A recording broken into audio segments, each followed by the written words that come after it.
everyone. The stream just ended. Bro, stream. Hello, everyone. Goodbye, everyone. Goodbye. The stream has ended. Close stream. I will deal with. Alright, let's see if this one works. We're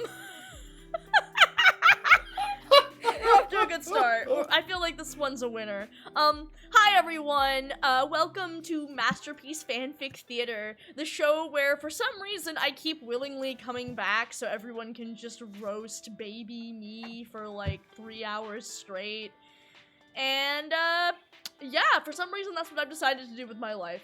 I'm your host, Cry Mr. Zinski. I am joined by my friends. Bro Dingles is playing the part of my hands. You're silenced. Bro Dingles has asked to not go off mute for the intro. That's right. Thank you. Okay. That's fine. There's Alex, who's currently listed as 4 a.m. in Discord. Well, you see, Bro Dingles is making chocolate pudding. If you know, you know. I see. Because he's lost control of his life. I know the meme. We didn't have to clarify. All right. We've got a Darby. How's it going, everybody? How's it going, folks? We've got a Juno. So I went to the pet store today, and I saw a really cute puppy dog. Mm-hmm. I was joking, right? I just wanted to say puppy dog for the sake of Oh, yeah. We are puppy dog. moving on. And lastly, we've got a Queen Creeps. Hello, my name is Queen Creeps. I drink my doubts and anxieties through a straw. I mean, fair. Big mood. Right. So we're gonna continue our reading of Broken Rainbow, which is the sequel to my very first Kingdom Hearts fanfic. It's been... Would anyone like to explain what's happened thus far? Sadness, angst, and torture.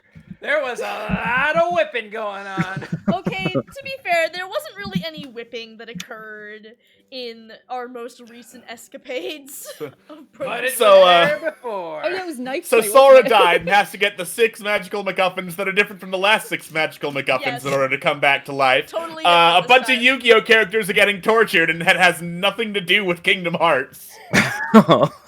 Yeah. Yes. Name and address withheld certainly wanted these paths to cross at some point, but they never did. But they- At no point did they. A bit of light, non-sexual S&M happens. It's fine. It's fine. It's fine. It's fine. It's fine. It's fine. Anyway, Broken Rainbow by name and address. It's fine, Bro Dingles! Anyway, let's begin, shall we? Queen, I think you now have narration powers since Scott is not here to steal it from you.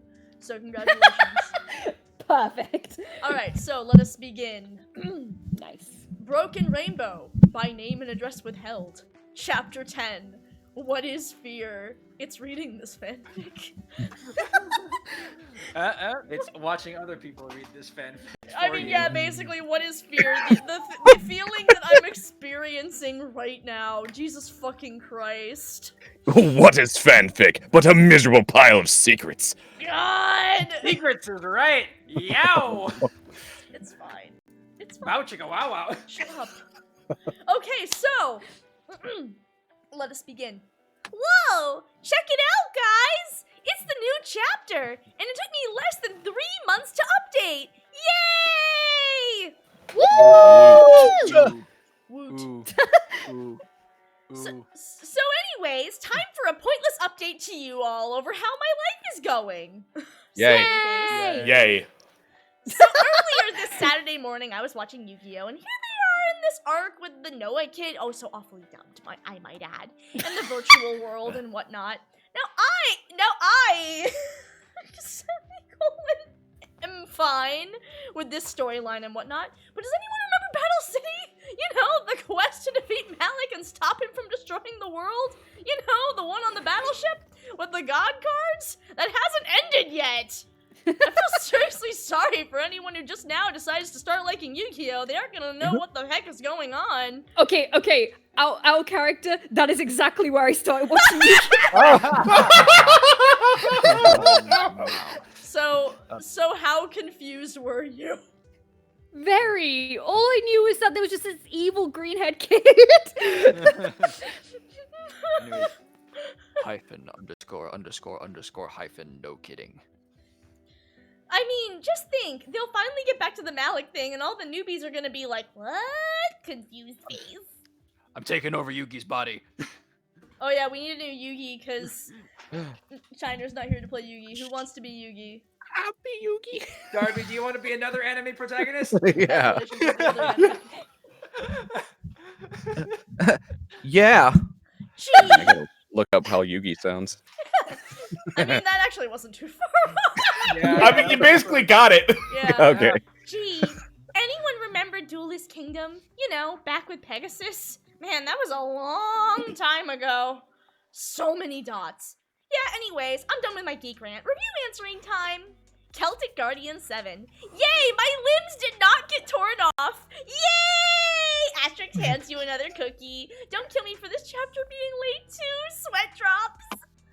Princess Swifty. Oh, confused face. Holy crap, you've been turned into a cheerleader! Gah! Asterix hides. Here, Mountain Dew, go read the chapter and leave me be!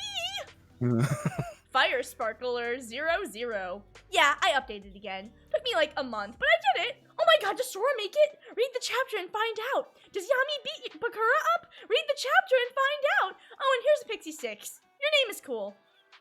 Sora Oathkeeper. Yay! You read RPG World! Congrats! You're on my favorite people list now. Yay! Asterix hands you pizza. Boo. I'm sorry, smiley face. School and stuff got in the way to keep me from updating. Here, take the chocolate. The chapter's real long. Don't kill me. Orudarun. Is this what I think it is? Asterix rubs eyes. It is! I'm almost done with typing chapter 10 of Broken Rainbow and you're about to read this! Yay! Asterix hands you a cookie. And no, keep your snow. I don't think Sora will enjoy it for much longer. Aries Stono, but like the capitalization's really weird. Like every It's other it's the mocking SpongeBob capitalization method. No. Aries Stono. Oh crap! Asterix is about to hand you $1 million but stops. Hey, wait! You can't kill me! Cause you don't know where I live! Which means I can just not update for 9 months and it wouldn't matter, cause you can't come and kill me! Asterix proceeds to make fun of you. Asterix, suddenly a large knife falls from the sky and lands inches from Kaiser's face with the words from Aristono printed on it. Ah! Hands you a cookie. Asterix runs to update.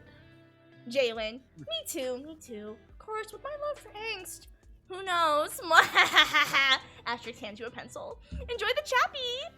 Crystal-chan. I know, not much angst. Smiley face, sweat drops. I'm sorry, this one should have some. I can't believe you actually adore me? Confused face. My writing is crap, man. But hey, you like it, so who am I to complain? Asterix hands you a cookie. Enjoy the chapter. I'm glad to note that I started getting into insulting myself every other sentence midway through this story. It's fine. Oh my god. I went to therapy in 2018. It's Hey! 15 years later. Elegant Arrow 64. Wow, this update only took 1 month. I must be losing my touch. Oh well, I hope you get your inspiration for your fic back. Here's some pizza. Enjoy the chapter.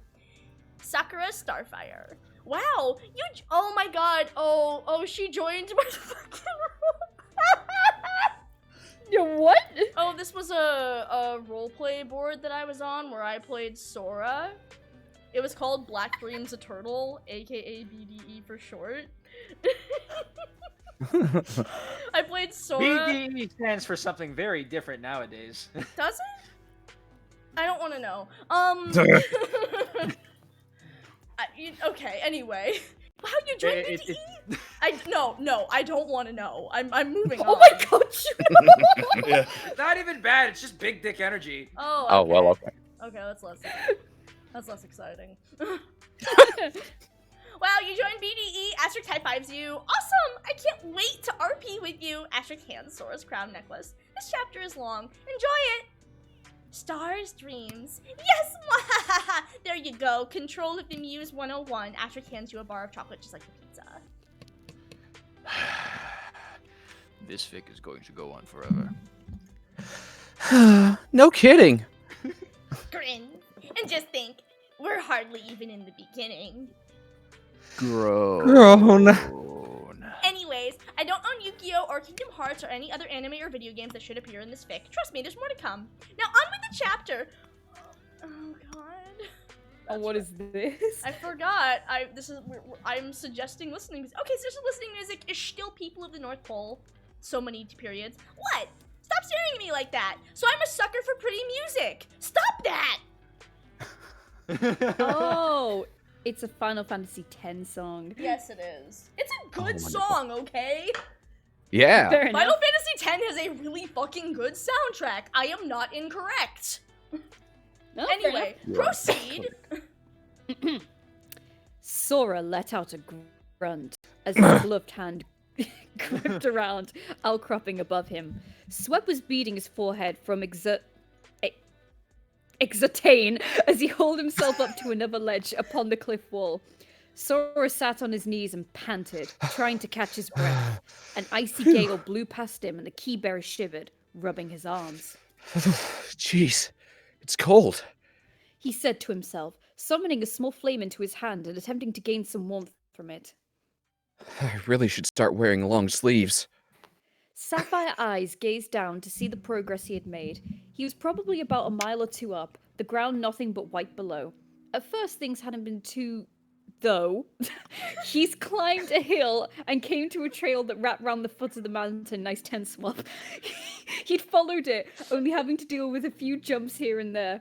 Then the trail had ended, and he'd been free climbing up the ledges that slowly went up. But now he was facing sheer cliffs, with only a few narrow footholds and ledges carved into the sides. I miss my wings. Sora grumbled, pushing himself to his feet and flexing his fingers to get some feeling back into them. He looked up, trying to see how far away the top of the mountain was. Sorry, the mountain was. The Mutane. Mutane! The cliff he was climbing was so steep he couldn't see the top. Sora groaned and walked over to the wall to find another handhold. Slowly, the Keyblade Master began to make his way up the cliff. Guys, I promise I'll get through this. Sora thought to himself. A crumbling sound came to his attention. Ack! Sora quickly jumped up and grasped another handhold just as the former outcropping of rock crumbled away to become pebbles that fell to the snowy ground far below. The brunette gulped. That could have been me. He murmured, continuing his climb. Okay, Sora spoke to himself, easing himself over a gap. so there's some things trying to take over the universe. I'm supposed to stop these things, but I'm dead because I had an attitude problem. And now I'm sitting here taking tests like I'm in school or something, while my friends are probably mourning over me. And there's still the save the world deal. Sorry! I'm dead because I have an attitude problem! I'm dead because I have trauma. Sounds like you need the attitude beaten out of you, son. Christ. Oh no. At last, his hand reached the top of cliff and he sighed in relief. Whew, I swear, my life is so unreal. I could be a Japanese cartoon or an epic video game or something. He continued as he pulled himself over the edge and his knees touched icy snow. It is The funny brunette because he is breaking the fourth wall. I like how he knows that Japan's a place. Because Destiny yeah. Island is not on Earth. It's fine, don't worry about it. Yeah, we traveled by gummy ship to Japan. To be fair, he does have a lot of attacks that have some, tsunami is technically a Japanese word. And Yeah, he's encountered Ragnarok. several Japanese words. So in Very good theory, point. he knows that, Japan and Japanese, these things exist, I guess, in this universe. God. That's fair logic. I'll buy that. The brunette paused a minute or so to breathe before pushing himself to his feet, an icy gust of wind carrying flakes of snow flying past him, sending a chill down his spine. Something, ellipses, just felt wrong about this place. He knew snow was a thing of reality. He had heard tales about it from his friends. He knew the mountain was no illusion, or else he could not have been climbing it. The cold was real. He could feel it like a numbing knife pressing against his flesh. I feel like this is how Alex is feeling now it's snowing in Texas. How do I process this moment? The sky, the wind, the grey clouds that covered the sky, they were all real. He was sure of it. Things should have seemed fine. But if that was so, then why was Sora feeling something so utterly wrong about this place? Help! A voice broke through the brunette's musings. I love how you're still focusing on the fact he's a brunette.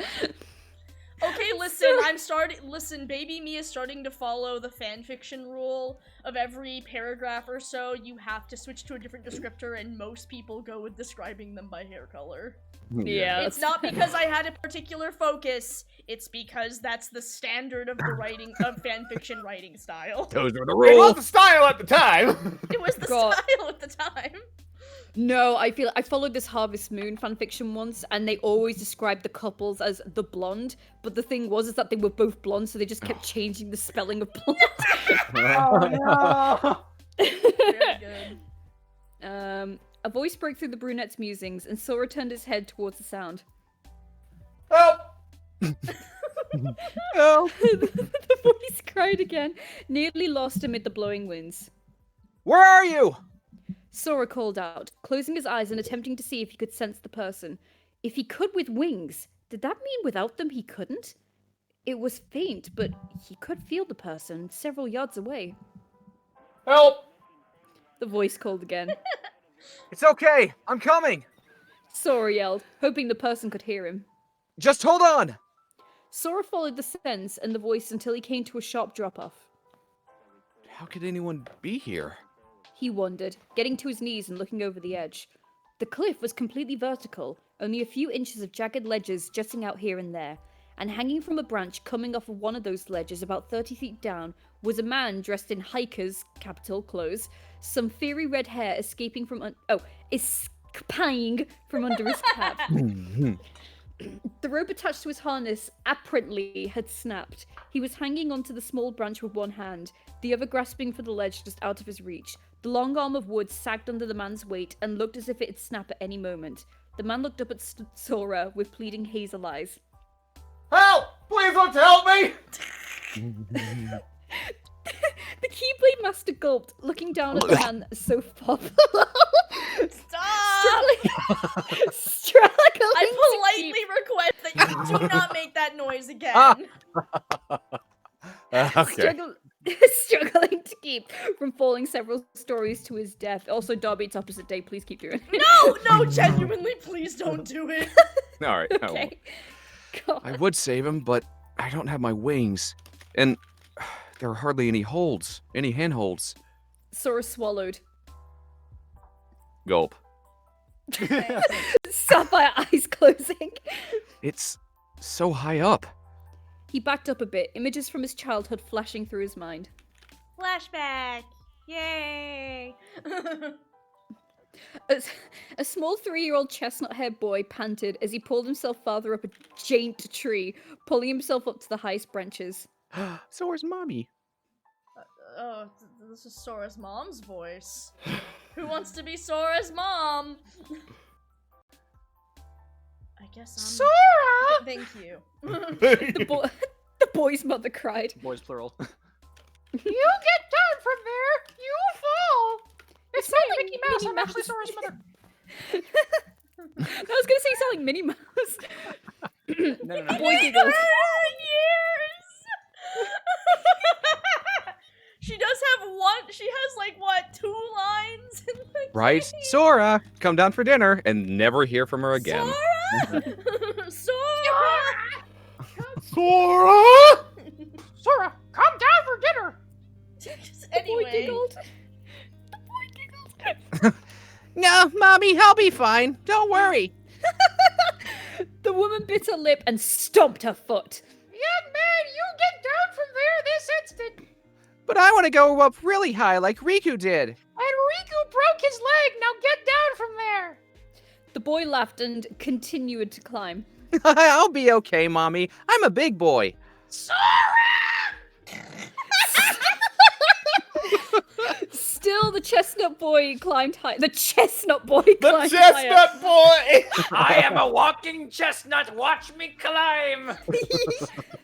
He's just going back home to his tree, laughing to himself as he looked up at the blue sky. All right, so this is baby Riku. Sora! A silver-haired boy about a year older than the boy in the tree hobbled over on crutches, his right leg in a cast and a slight look of worry on his face. Riku? The brunette blinked, then grinned. I'm gonna get higher than you. Sora, get down! The boy growled, stomping his good foot. I twisted my good ankle. I don't want to get hurt too. Dummy, get down. The brunette stuck out his tongue way, and laughed, reaching for a higher branch. His expression of laughter turned to fear as he lost his foothold and slipped, waving his hands wildly to try and grab something. Failing to... He hasn't been shot. Save it for when he inevitably gets shot. Wow, Kristen, spoilers. I don't know if he gets shot, but given I'm back again with a gun. I was gonna say he's been shot before. It'll probably happen again in this canon. Failing to grab anything, Sora let out a cry of terror as he slipped from the tree and fell, landing with a sickening crunch coming from his right arm and leg. Told you so. Sora. His mother and best friend cried, running over to him as the brunette burst into tears. Back to reality. Oh, there goes gravity. Sora closed his eyes, flinching away from the edge. Help me! The man below pleaded. Scar, brother. I can't. Help me! Help me. I can't. Sora whispered. I'm scared. Scar! Brother! Please help me! I mean, the dude is red-haired. It could be Mufasa. Sora shrunk away, balling up in the cold. I'm sorry. I can't. I'm sorry. Sora, what? Sora, you have wings! No, he doesn't! No, I you know just regretted not having them. I'm sorry, now you're scared of heights? Yeah. Couldn't he fly before without them, thanks to Peter Pan? Yeah, Peter Pan taught him how to fly! Also, like, he spent so much... There's no canon reasoning. This is dumb. Baby Kristen, this is so dumb. He What will does my believe in friends... fairies. Yeah. What will my friends think of me now? Sora wondered bitterly. I'm sorry, guys. I just can't do it. Flashback again! 5 years after the first flashback for Baby Kristen. This is so okay. Sora, come on, we can climb higher. Puberty was very kind to me. Riku grinned, pulling himself higher into one of the gaint leafy trees on Destiny Island. Sora swallowed, pulling himself after the silver head. Darling! That was a different kind of noise. Alright, I'll avoid that one as well then. No. Continue. Pulling himself after the silver-haired boy. Then he made the mistake of glancing down. Riku, I can't do it. The younger boy whimpered, gripping the branch he was on. I'm scared. Don't be scared. We'll be fine. Will we really? Yes, we will. No weird voice in the sky. Shut up and keep reading. The 6-year-old stated, grabbing the brunette's hand and smiling with that smile only his best friend got to see. Oh my gosh, Sora, when did you learn Shadow Clone Jutsu? I mean, come on. Wait, hang on. Sora wouldn't be born Oh. at this point in the timeline. Come on, fetus He- boy. He would be at, No. he would be at the very least 0 years old. Wait, yeah, Like- wait a fucking minute. This is 5 it's years after the first flashback. Wait. So he should be 8 or 9. And Riku 6? Riku 6? Sorry, what? Wait, how old was he meant to be? Okay, so he's 3 in the first flashback. Yeah, and Riku's a year 5 older, so years they should be later- 8 and 9. Yeah, what? Oh, they're Um, time dilation. I see. Math King- is hard for me, and that's why I'm going to art school. Okay, Google. Kingdom Hearts. How old is Riku? He's like a year and a half older than He's a Sora. year older than Sora. Okay. Yeah. Jesus So, Christ. oh my god. So we have this freaking zygote climbing up a tree, while this little baby just broke one of his legs. This zygote broke like both of its proto leg, like its proto leg and proto arm. Please, I just want to get through this fucking scene. It's so obvious that Sora just has to get over his previously unmentioned phobia of heights. Uh-huh. Anyway, Don't be scared. We'll be fine. Oh god. Sora shook his head and gripped the tree harder. yeah. Come on. No, I can't. Sora, come on. I'm actually 6 years old, so I gotta go back to the baby voice. Riku pleaded. The brunette again shook his head, and the older boy sighed. Fine, let's go down. He said, helping his younger friend along. Someday we're gonna be able to climb this thing. He said, Sora whimpered. I'm sorry. Oh, it's okay. I don't blame you for your trauma from when you were a zygote. Anyway, you'll be able to someday. Yeah, We'll get you through this until else you're not afraid anymore. this trauma is totally reasonable, but the trauma from being horribly tortured and dying twice. By the devil himself. Get the fuck over it, jeez. Dude, you got dropped when you were a zygote. Oh.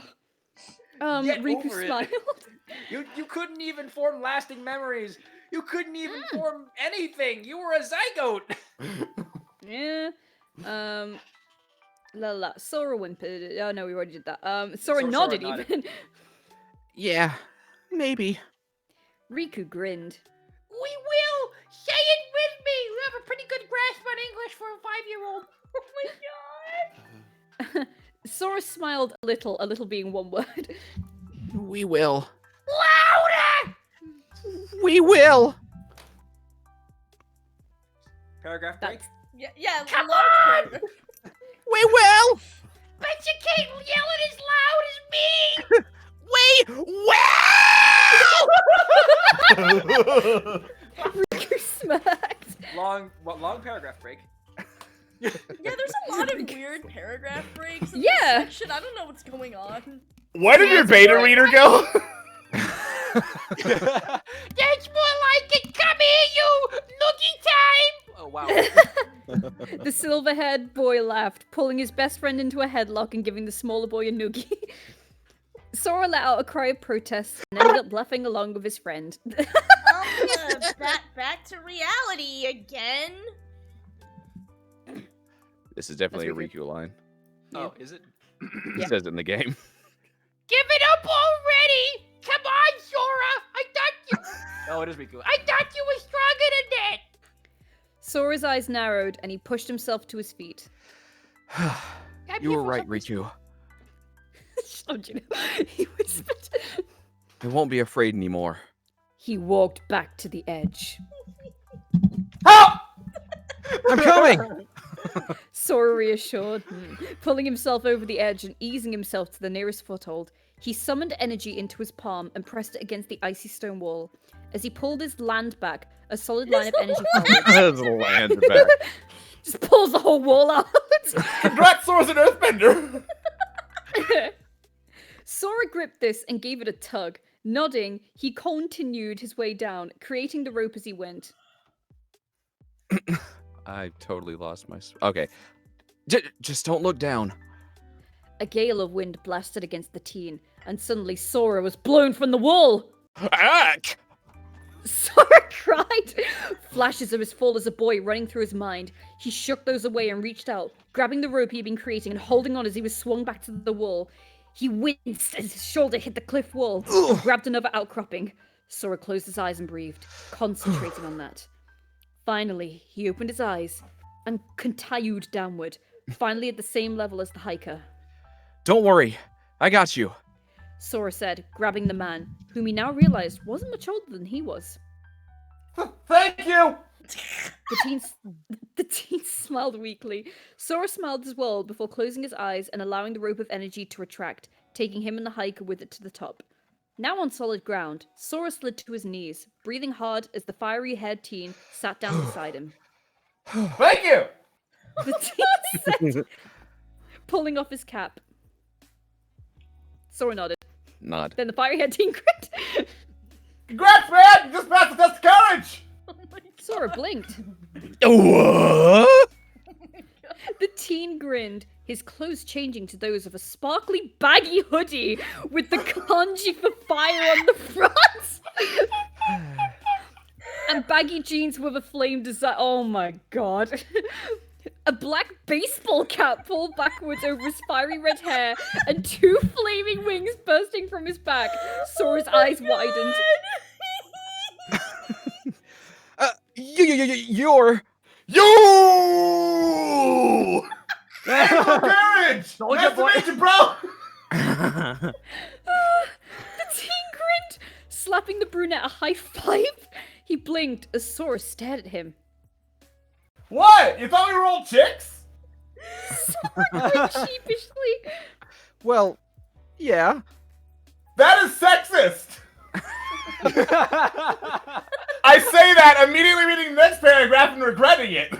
Ah, Oh no. it's tough being the only dude, let me tell you. The teen said, placing an arm over Sora's shoulder, no homo. Of course, lots of chicks around, so I can't complain. Oh, God! I told you I regret that. He grinned, and Sora smiled as well. Well, let me say, you did really well. Oh my He God. placed an orange gem in Sora's hand and grinned. Good luck, dude. Keep it up. There's no turning back now. Sora blinked. What do you mean? The angel's expression became serious. Look.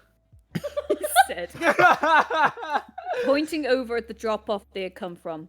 Sora blinked, walking over and looking down, and there was nothing there. Nothing but blackness. What the? You sighed. I did sigh, it's correct. Trouble with being an angel, no matter what I think up, stuff just vanishes because it's not real. It's just all in my head. Huh? You'll understand soon enough after your fifth death. You said, his grin returning. Now go on. You don't want to be in trouble with Kimu. Trust me. Happened to me. That chick's evil. Or maybe she just has, feminist thoughts because I'm a misogynist douchebag. Anyway, go! I'm gonna laugh if it turns out like the twist is Sora's the final angel or something. I'm 13. I think by this point I'm 14 and I have internalized misogyny. Yeah. Shooing the Keyblade Master off as he himself began to vanish. What? Huh? Wait! Sora cried, looking back as the Angel of Courage vanished in a shower of red and orange sparkles. Ooh. Okay, here's a bunch of oh no. Do it. Oh no. Okay, so there's a bunch of asterisks. Kristen, if it makes you feel better, those links don't work anymore. I checked. Great. What? Aw. Okay, guys, I wanted to put this here just to make sure people read it. Okay, so only 2 people entered the contest, and I feel bad judging over only 2, to be honest. Smiley face, lots of sweat drops. I cannot believe there were 2 entries, honestly. So both of them won. This first one's by Ari Powell, and the second one, well, I can't remember who drew it, so whoever drew it, tell me, so I know who it is. Oh my god. Welp! Anyways, congrats to them as they get to be in this year fic. Yay! Yeah. Need Ari and the person who drew the other pic to email me at nameandaddresswithheld@msn.com. I had to include the msn.com because it's fucking MSN. God. Anyway, please tell me what they look like, what clothes they'd like themselves to be wearing, and personality. Please don't make yourself a Mary Sue, though, because I'm not putting in a Mary Sue. Yeah, anyways, congrats again. Oh my now God. on with the fic. God. All right. Classy. Rub his hands together. Okay, suggested music, let's see. Maybe Crawling by Linkin Park. Or Oh my no, God! Or One Step Closer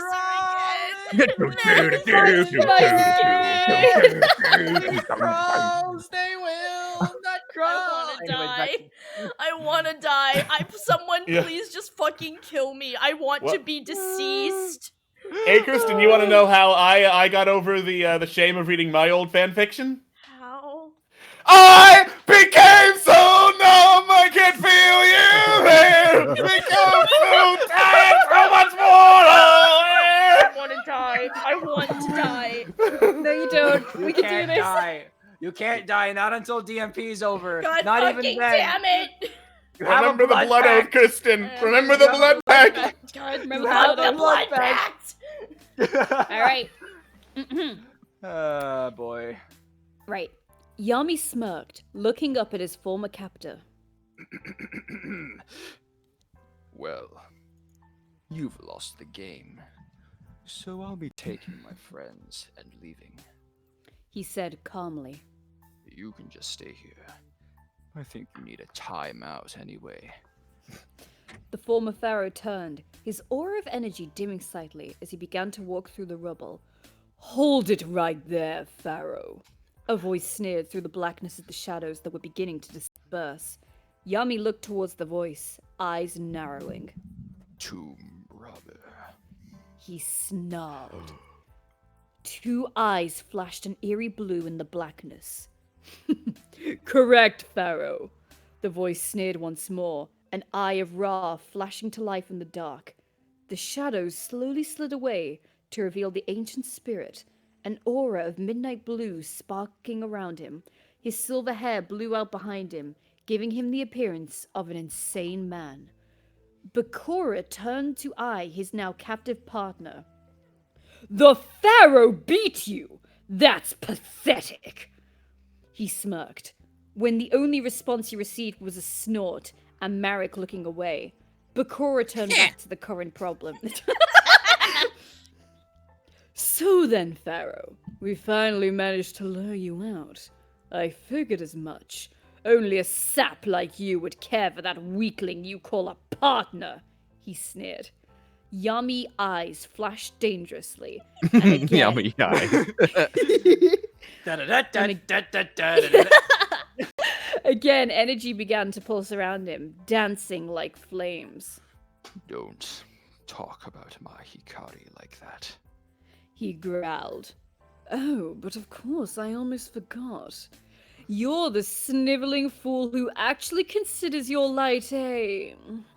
What was that word again? Oh, yes. Friend. Bakura smirked. You consider that experienced weakling an equal. His hands clenched into fists. That's because he is. Yami snarled, crimson eyes flashing with anger. I am Bakura's Underfell Sands. Bakura's eyes narrowed and he began to step closer towards his ancient enemy.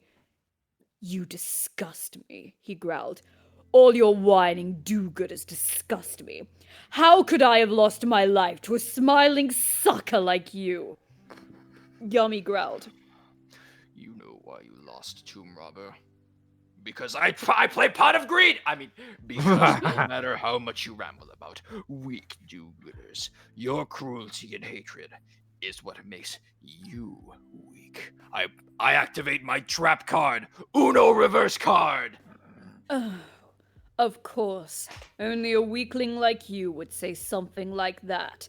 Draw 10. Bakura brought his hand up, energy gathering into his palm. Yami held out his palm as well. Let's finish this. I invoke the house rule. I invoke the house rule. Admit you are weak, or draw 25. He snarled. Yes, let's, the tomb robber replied, activating the flip zone. You entered the flip zone! With a cry of fury, both spirits unleashed their attacks.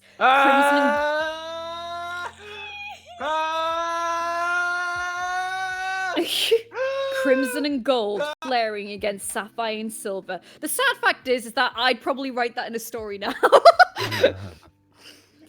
Both Yamis strained against each other, both flames of energy seeming to push against each other. Sometimes the gold and crimson ancient Egyptian laser beams would inch forward, only to be pushed back by its opposing force, like an odd form of tug-of-war. Tug-of-war? Oh, tug-at-war, yeah. Tug-a-war. Okay, war. Yami growled, the golden eye upon his forehead flaring. Beads of sweat began to form upon his brow as he began to murmur a few words under his breath. His aura intensified, and in turn, the beam of crimson and gold burst through the opposing discharge of energy and enveloped the tomb robber, who let out a howl of pain as he was blasted back.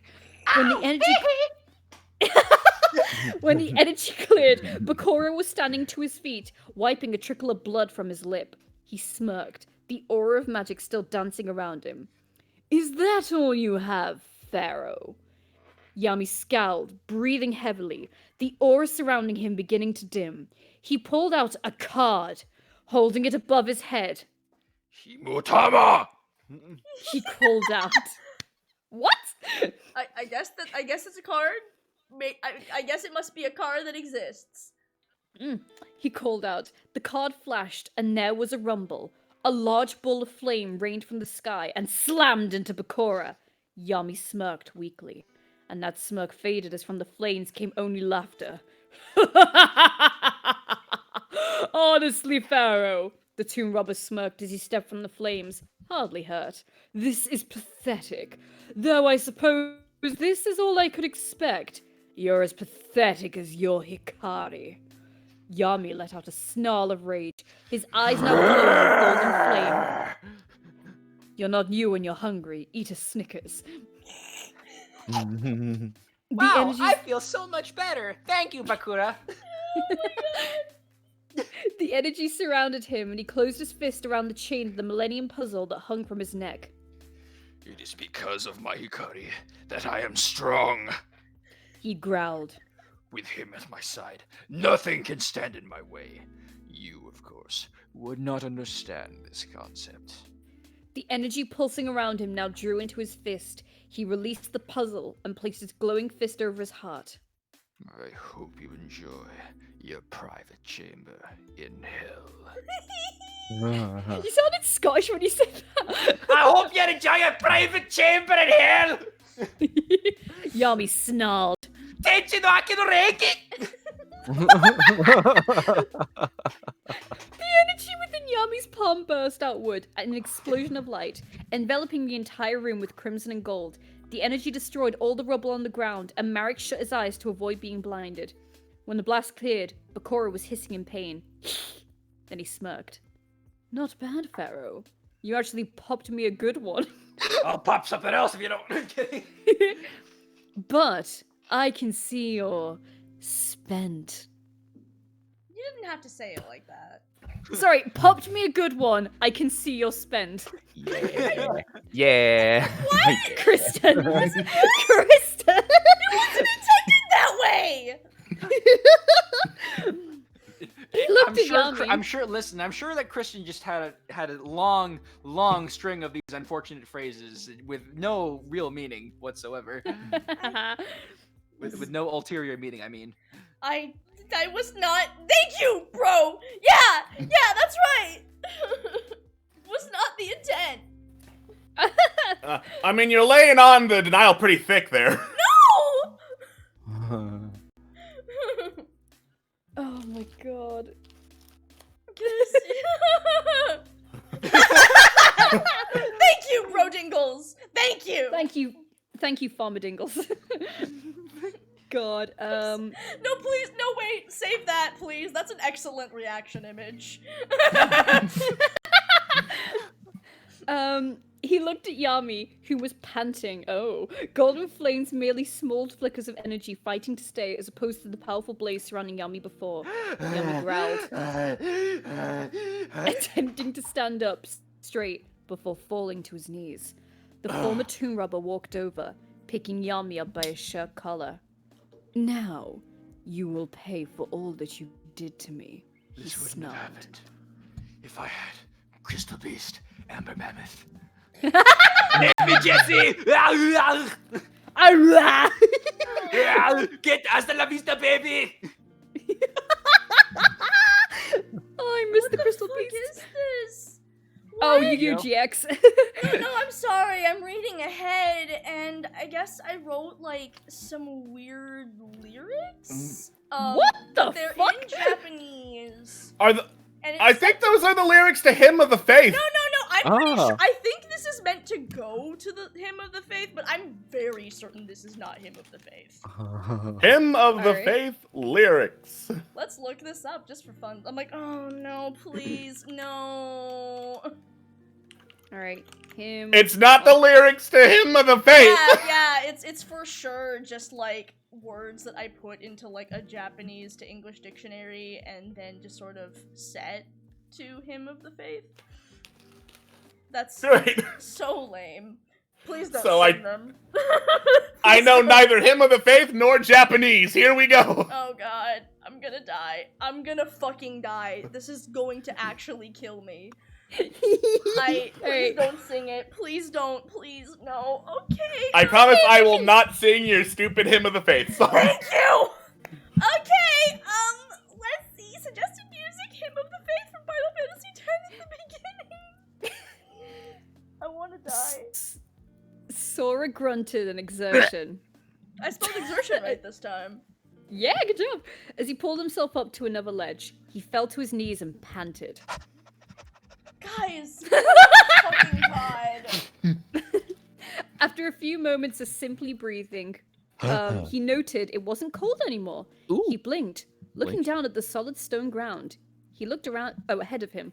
Before him was a path that winded a bit through some cliffs, each stone crystallized and set in a different hue of color. Sora raised an eyebrow and stood to his Huh? feet, noting there was no wind. There was no wind, nothing living. Everything was completely silent. Well, I'm guessing the only thing I can do right now is go forward. Now. Yeah. I read it a little out of order, but same thought. It's alright. Sora said to himself with a shrug. He began to walk up the path. He looked down at the crystals that marked the path, each clearer and changing hue constantly. One instant, one would be crimson, then a blazing orange, then emerald, then sapphire, then silver, then midnight blue, then amethyst, and back to crimson again. Eventually, Sora's attention drew from the stones to the cliff walls that surrounded the path. The cliffs were carved with designs varying from spirals and stars and flowers and great dragons. Sora blinked, tracing his finger over the designs as he walked. Interesting.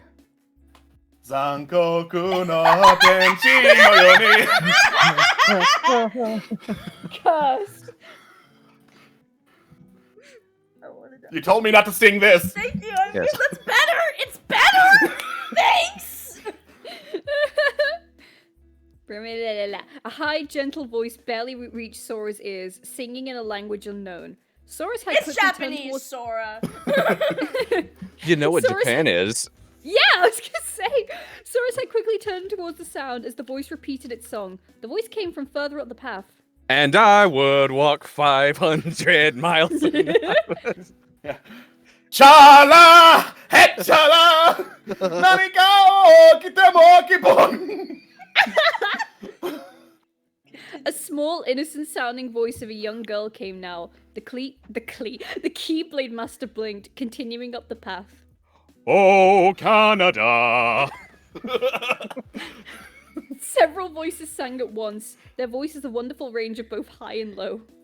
Eston sinteris ira strong female voice wafted through the cliffs, trilling the word in a slightly deep-sounding voice. Why Sora are there blinked. so many songs about rainbows? What's on the other side? Sora blinked, mesmerized, continuing to follow the voice. If only tears could bring you back to me. I deny this one! No! Three more voices joined the first, each feminine with their own pitch, one of them being the same childlike voice from before. Spider-Man, Spider-Man, does whatever a spider can. Two male voices sang, one deep and strong, the other wild and free-sounding. You know I've been thinking. The deep male voice sang, the song vibrating through the sky. Crawling in my skin. Again, the girls sang. That's Sora. I've become so numb. No, this is your No, that's dialogue, Sora. My bad. I skipped behind. Where's that coming from? Sora wondered aloud. Who's singing? Wake me up! Wake me up inside! I can't wake up! Wake me up inside! Another male's voice sounded. Save me! Come on, name! Save me from the dark! All the voices sang. Sora's eyes widened as at last the path ended and he came to a large clearing. Trees stood all around the clearing, whitish pink blossoms sprouting from their branches. A light breeze blew through and blew a blossom from It Is tree. The whitish pink petals fell into Sora's hand. He blinked, amazed at how soft the plant was. He smiled slightly and held up the blossom, allowing it to blow away. And I will always love you. The voices continued to sing, their voices loud and clear now, and with such soft sweetness and perfection. Bye, bye, bye! I was thinking the same song. A light, sweet young woman's voice filled the air. God, this is still Sora going. looked up. Sora looked up at the temple. But no one did it yet. As they stood in the middle of the clearing. It was a very elaborate building, made of a bluish tinted stone, and decorated in swirls of the crystal that had lit the path to it. The entryway was shaded by a large, flat, almost clear stone, held up by swirling columns that looked like bursts of water frozen in place. Various clear gems were placed along the roof, and inside each gem burned a flame. One flame was crimson, the next sapphire, then an aqua green, The same then- colors. We get it. We get Then that it's or- the same fucking colors. then orange, then midnight blue, then came a flame of amethyst, and finally one of silver. So this is gonna be a repeat, but I think it's thematically appropriate. Why are there so many songs yes. about rainbows? And still, the mysterious singers sang, voices ringing clear as ever. Sora stepped into the clearing, another breeze blowing his chestnut hair. He looked at the various stone statues surrounding the area. Each was designed like a legendary beast. Like a crystal beast. Some taking the form of dragons with outstretched wings and talons. Others held a resemblance to oriental tigers and lions. Others like eagles. This literally is the crystal beast! Oh, there was a unicorn here and there. Horn pointed towards the sky. Each beast had an oriental feel to it, with unique designs and jewelry worn upon each of them. Some beasts had looks of solemnity, while others had fangs locked in an eternal grimace, warding all with evil intentions away. Pokemon, gotta catch 'em, it's you and me. The seventh voice sang, a woman's voice with a cold tone that sang of sadness and grief. I know it's my destiny. Streetlights, people! Again, all seven voices sang. Time to say goodbye. No, insisto non più. Good choice. The wind blew towards the temple as if beckoning Sora inside. The brunette blinked. Okay. He said, walking up to the temple and stepping through the doors. How are you holding up? Are really. you going insane? I was waiting for that! I was gonna I was gonna go Mortis without DMP reference. No. Oh, No, this was for the voices- me. That one was for me. The voices at last finished their solemn choir as Sora entered the temple. It was pitch black. There was nothing but blackness. Oh, I can see where this is going. The darkness closed around Sora until it was oppressive. Felt like it would swallow him whole. There was no sound. There was no sound whatsoever. It wasn't a clam silence like the one Sora had witnessed earlier. It was cold and swallowing, like Zephyr. I mean, the dark. Sora took a step and there was no sound. He blinked. Yeah, no more Hymn of the Faith there. Yeah, now 'tis time to play that one song, Dragon Boy from Spirited Away. I love that song. Hello? He called. His voice echoed through the dark, lost amidst it, sounding quiet and alone. Is anyone there? Sora! A voice called out. Sora blinked, turning towards the voice. It sounded like... Riku! Sora There were like 4 exclamation points. Oh, this could be a great audio drama. Sora cried. As his best friend came through the dark, he ran over to the boy, then stopped. Wait, well, what are you doing here? All right, pause. Let me. I need the chat to know that the whole time I was trying to sing as well, and I Oh. was wondering why everybody was talking over me, and it turned out I was muted the whole time. Oh, I looked no. up the lyrics to the- Sorry. I looked up the lyrics to the state anthem of the Soviet Union for no reason. Oh. Anyways, There's no time!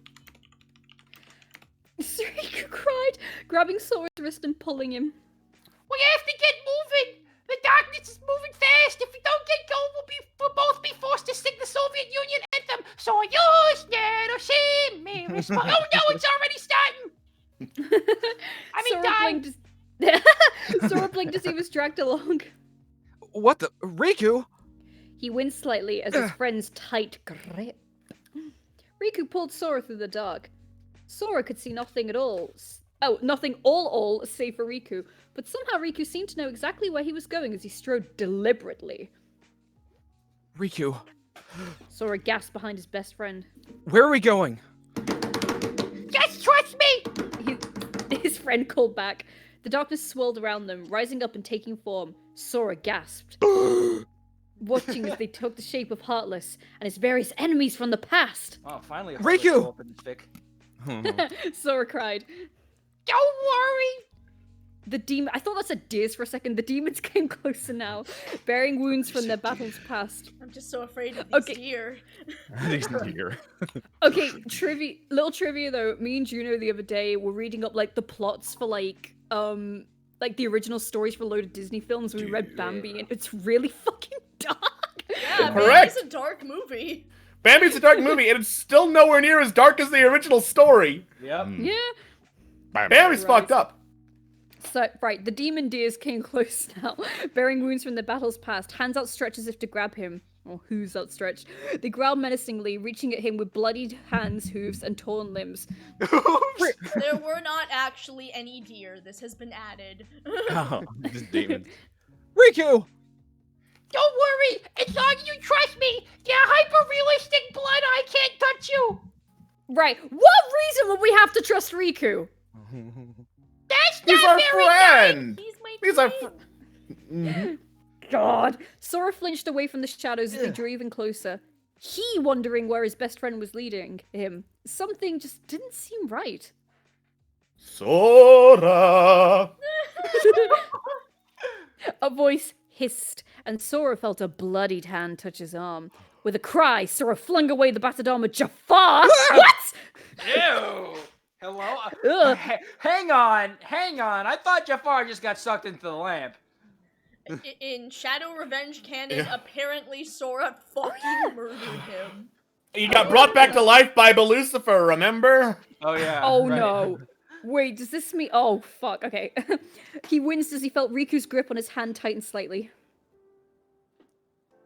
Riku. Oh, hey, sorry. You can't be sorry, come on! Riku cried. You can't be afraid right now! Riku turned to look at him, a dangerous look dancing in his aqua eyes. One that was so familiar from many years ago. Come on, we only have one shot. We have to take it.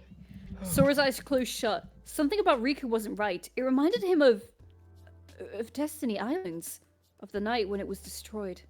The way Riku had been, the same look and tone of voice was there now. That same confidence, same frightening calm. Do not miss your chance to blow. Sora blinked, looking ahead at them at where they were going. A ball of crimson, sparking with powder, slowly vanishing. Oh, power even, slowly vanishing. Sora gasped, pulling himself from Riku's grip. Riku turned at him and blinked. Blink, blink, blink, blink, blink. Sora, come on. Riku, no! It's darkness! It'll swallow you again! Don't go!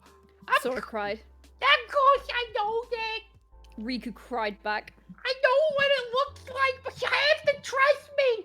It's not the darkness, it's the only way out. Sora shook his head. That's what you said last time, and you were wrong. No, I know better now. But Sora suddenly let out a cry as wyvern talons slashed at his back. Sora, you have to trust me. Riku cried. I know what happened, and I know that's how I know that this is safe. You have to trust me. Riku, Sora cried out as Heartless began to attack him, the darkness closing around him. They slashed at him. God! They slashed at him, claws digging into him, icy daggers tearing into his flesh, drawing crimson blood to drip to the ground. Hands grabbed at him, screaming out for vengeance. Sora screamed and a burst of black energy slammed into his chest, knocking him further into the chaos. Giant fists pummeled into him, swords slashed at his sides. Sora cried, sinking into the blackness, disappearing into the dark. It's me, Sonic.exe. You're going to Minecraft. I mean, Sora, Riku cried, holding out his hand. grab my hand. I can't. Sora. Yes, you can. Riku continued to hold out his gloved hand. gloves. Sonic.exe had gloves. Oh no, I'm kidding. Oh my god! That didn't exist back then. Sora cried out as claws plunged into him yet again. He winced, falling back, weakened. Sora. Sora grit his teeth, reaching out with a last burst of strength. I can! He cried, grabbing his best friend's hand. The Heartless, the pool of darkness, his wounds, all vanished instantly. Sora nearly fell to his knees, but stopped himself, somehow finding the strength to stay on his feet. Riku smiled. Good. He said, turning towards the crimson orb. Riku. The silver-haired teen turned to look at Sora. Do you trust me? He asked. What? Do you trust me? Riku repeated. Sora nodded. Of course. Riku smiled again. Do you trust me? Then you have nothing to worry about. Riku gripped Sora's hand and they walked towards the orb. The energy crackled around them, raising Riku's hair on end. Sora's hair is already kind of standing on end. Riku touched the orb with his other hand. Flush! There was a burst of blinding white light, so bright Sora instantly shut his eyes. Heat flared against Sora's face, crackling against his skin, but strangely comforting. A man's voice, deep and soulful from the song before, began to sing. Oh no. The song was like before, calm and serene. The deep voice rang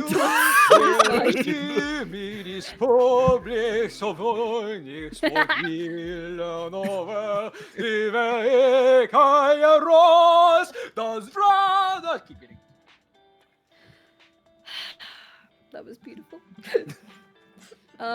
Wait, red Sora- lined with gold? Oh my god! Please continue! I need Sora to voice blinked. all of these angels, and I'm going to, damn it! Oh, Sora blinked, opening his eyes. He was in a dark room. A carpet of red lined with gold covered the floor. The walls were covered with the same shimmering writing Sora had seen earlier, and tapestries of silk also decorated the walls. Symbols and designs of gold woven upon them, designed to look like winged tigers. Sora blinked and stood to his feet, unsure how he had gotten here, or as to why he was kneeling. Sora walked along the trail of crimson carpet. He looked up to where it led. He blinked at the large transparent glass dome-like thing. Set at the edge of the carpet. Like thing. You could He have just stepped said up to it. dome. That would have been fine. He stepped up to it and looked inside. What the? Beneath the glowing glass, a man was embedded into crimson stone. I was expecting the rose, like from Beauty and the Beast for a second. No, this is 100% just a ripoff of the Faith from Final Fantasy X. Ah, nice. He was face down, long golden hair tied in a ponytail down his back. His right shoulder was dipped and stuck into the stone, and a bit away, his right hand seemed to come out of the stone. His left shoulder and arm were completely embedded in. His upper body was bare, and his legs were sunk into the stone. Sounds like Bahamut. It almost... Yeah, It almost- weird. Oh no. It almost looked as if the man had been sinking into the stone and he had been trapped in time. But that wasn't all that made it shocking. Here and there on the man's skin were patches of tiger fur, and tiger claws were shown from the man's fingers. A wing of crimson stretched from the man's back. Welcome! A deep voice said from behind Sora. Sora gasped and turned around. The man from the statue floated there, lacking the tiger parts, mostly humanoid now. The man smiled slightly, clad only in khaki pants. Sadie Hawkins dance in my khaki pants. There's nothing better. Whoa, Who are you? The man smiled. My name is Eri, Angel of Trust. You might notice I'm a man and not a misogynist. That's what comes with experience, youngster. Welcome to my room, Keyblade Master. Have you seen my shirt? What the? But you're the guy in the stone. Ew. Sora gasped. Eri walked over to Sora. It's a long story. You'll understand in due time. I cannot tell you now. That's a statue of me. I just told you now. Anyway, I don't have much time before I must once again sleep. But I can tell you this. Nothing is as they appear. yeah, Especially like not that. shirts. Eri then placed a small crimson gem into Sora's palm. Do you have any marshmallows, young man? I ran out the other day. And I can say no more. That's Kimu's gem. Eri nodded at Sora.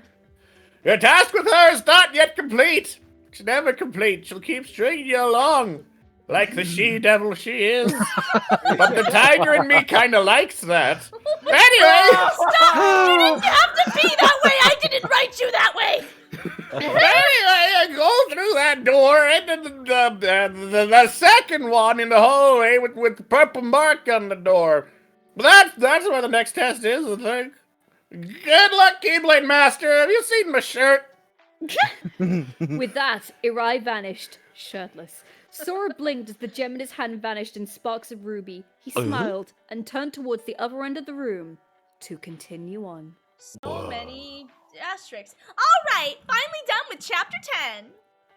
That was long. I know, 20 pages. Pff, baby Kristen, only 20 pages. Pathetic. Astrid falls over exhausted. Underscore, oh brother. Next time, more of Kimu's little test as well as yet another one. Angst lovers, get ready. Next chapter's gonna be angst, angst, and more angst. Hey. Promising. This next chapter is called Accepting, and it's... Oh god, it's really long. Should we just take our break now? Yeah, Yeah. let's take a break now. I gotta get Let's take our break moisture. now. We're gonna take a break. We'll be back in like 10 minutes. See y'all then. BRB. Hello everybody and welcome back to Masterpiece Fanfic Theater. God. So we're on chapter 11 of this thing. I don't know how many tests Sora has gone through. I double checked and we have like 1, 2, 3. We have 4 more chapters left before the permanent hiatus. So, promising. I, however, Alex, do know how many tests Sora please went through. Explain how many tests Sora has been through, because I genuinely don't know. 4.5. Great! So, the half one was some other unrelated angel saying, hey, you want to take some tests? And Sora was like, sure, I guess I'll overcome my trauma. And then there was the test of Kim, who was like, go deliver this thing. And Sora was like, okay. But in the middle of that, there was the test of a little girl who was scared and wanted her daddy. And then she got him, and that was the test. And then it was delivered to Kim, who's like, thanks, my test isn't over. Fuck you, I'm Kim. And then there was the test of a guy very far from the microphone telling Sora, don't be a little bitch baby. And then there was another test of Sora, don't be a little bitch baby, but it was an old tiger man instead. And now we're still at Kim's test, I guess. My test of Kim. Kim's the real problem here, as in case we didn't realize. Alright, well, fittingly enough, I guess, as I've realized just how much time has been spent in this fanfic, the title of this chapter is Accepting. So, right, let us proceed with Broken Rainbow, by name and address withheld. Chapter 11, Accepting. Well, then, it is Friday. Well then, Friday, April 2 was the beginning of my spring break. I planned on spending my break typing this fic. However, I confess, I'm quite the procrastinator. My mind usually refuses to work if it knows it can do something pointless instead, like reread webcomics and fics and play Kingdom Hearts in Expert Mode. On the note of Kingdom Hearts Expert Mode, it took me 32 tries to beat Riku/Ansem. It took me a resounding 3 minutes to beat the dragon, yet it took me all day to beat Riku. See, it's very difficult to button mash when your opponent is really fast and constantly retaliates with attacks that take 1/3 of your HP. That checks out. That fight is so stupid hard, and he kept killing me for stupid reasons, and you can never fucking skip the fucking cutscene! It's the worst! I know! It It's sucks! the worst! It's so bad! Like, why? It's a really good dramatic cutscene the first time. I'm sorry, like, this opened up the trauma from this fucking fight, like, 15 years later. I'm just like, fuck! Fuck him! I hate him! Anyway, unless I actually force myself to sit down and type, it just doesn't happen. Since I didn't force myself to type and ignore all other things, this chapter wasn't finished until June. Sad, ne?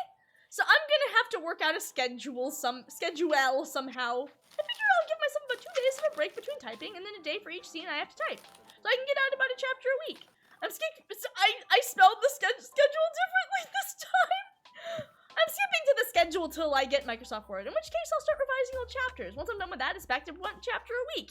Yay! This plan did not happen. So that aside, I'm now typing author's notes in this form instead of script style with the Karas. It's a bit easier to say stuff without typing everything the Karas say, and it looks more professional. Riku snorts in the background. Riku, you have a line. Oh, Riku snorts. And she's just lazy. I'm actually just lazy. Thank you. Shut up, Riku. Anyways, Easter's over now, so 3 weekends after spring break, I started typing. Pathetic. In other news, holy crap, has it really been a whole year? This is bolded. Holy crap, has it really been a whole year? And I took like 3 months to write each chapter, yet you guys still continue to support me. Thank you all so much. So much is bolded. Okay, so rants aside, time to answer your reviews. Sora Oathkeeper. Good grammar. Are you sure you're talking about me? You can ask, like, all of my friends if I had good grammar, and they would say you were clearly insane. And the link doesn't work because I had to delete the pic. There's not enough space in my Boom Speed account. On your what? My Boom Speed account.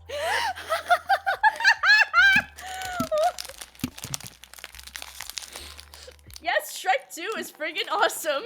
It's a thong. He's wearing a thong. XPPPPP. What will happen to Yami? Well, read and find out. Hands you an anti-writer's block and anti-laziness pen. Start typing! Cine Dragon. Ah, the spelling mistake was okay. I knew what you meant. It hands you some chocolate. I'm having trouble reading your fic. It's in script style, and that style is kind of cheap, if you ask me. Whoa! What? Kristen! Jesus Christ, Kristen. God, tell us how you really feel. You can tell Kristen's starting to get older. Oh my god! Young Excuse Kristen, you. master of shade. By this point, I was 14. I was 14 and God, oh god. Jesus Christ! I'll review as soon as I have time. Stars Dreams. We all know if Yami were at full strength, he would have whooped Bakura's butt. Oh well. Handsy Pizza. Ari Powell. Oh, holy crap! Long review! Glomps, thank you! I love your reviews. They're so long. I like long reviews of Doom. Yay! Man, you were real hyper. See, looky, I typed. Now give me that Yu-Gi-Oh! Opening theme movie thingy. Woo! Hands you a giant pixie sticks. Yay for long reviews! Glomps again. Aterial Falverin. Thanks. What a name. Falberin. Caresses. Laresses. Thanks for the reviews. Here's some chocolate. Wingird. Yep, boy angels. Strange but cool. What? Isn't that Internalized misogyny. Hey, I didn't say apparently this person was also surprised by it, so it wasn't just me. Strange but It's cool. a society thing. Yay! Hands you some chocolate. Neo Eridos. Ooh, you reviewed! Yay! Oh crap, Riku fangirl runs and highs. You'll understand about the Riku thing after you read this chapter. Everything is explained here. Actually, I kind of based the Angels in Stone after the Faith from Final Fantasy X. Then again, I'm a fan of Final Fantasy nut. You played 10 and you're gonna play 7. You're not a Final Fantasy nut. You've played 2 of them. Actually, Malik is in the fic. He just hasn't shown up yet. He's kind of in Ryu's position, only Malik's still fighting, because Malik is hot, and I like him. So just wait, things will be explained. Usually things I leave unexplained in one chapter are explained in the next. Unless you just drop the fic. Yay! Here's a pixie sticks for you. Crystal-chan. Did you think that you just roll the only girls nowhere in the book? Is that a thing? Yeah, doesn't make a lot of sense. Be not afraid! Thank you, and here's some pizza. Jujin Bunshin. Actually, I brought Sora back at the end of the first fic for the purpose of the ending of this one. I suppose you're right. I should have had Sora come back in this one, but I didn't really want to leave everyone on a sad note, so I ended it happily, with him coming back. Of course, I wrote that fic a year ago, and I can't seem to remember exactly what I was thinking. Oh well. Yeah, I should start describing stuff more. I have a habit of panicking because I wait so long to type these things, and so I hurry through them and don't describe much. I'll work on that. Thank you very much for your crits. They've helped me pretty well, actually. I'm sorry this fic has disappointed you, though I hope as it progresses your disappointment will go away, as I have many plans for this fic, and I wouldn't want to leave anyone disappointed. You're disappointed now, but right now we're only on the surface of things, and I hope as we go deeper in, you'll find it to be better. Anyways, thank you for your review. Here's a bottle of Mountain Dew. Fire Sparkler. Thanks, here's some chocolate. Aries Dono! My chapter?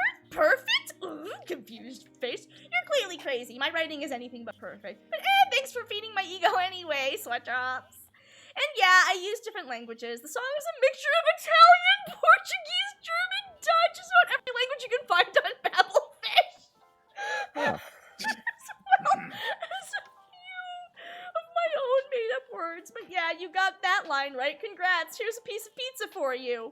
Crazy 4. Well, I have yet to receive a flame yet, so I guess that's a good sign. Here's some french fries for you.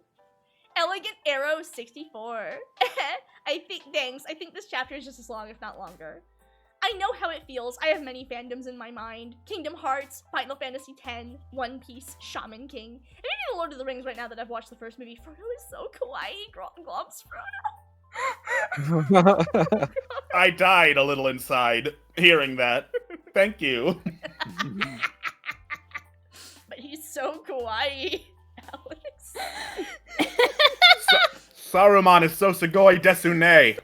Oh no! Oh my But lord! Frodo basically, listen, movie Frodo has anime eyes in real life. Oh, so... totally. Yeah. But hey, I'm still managing to write this, even if it does take a while. Alrighty, look it, I updated. I hope you like it. Here's some popcorn. Disclaimer.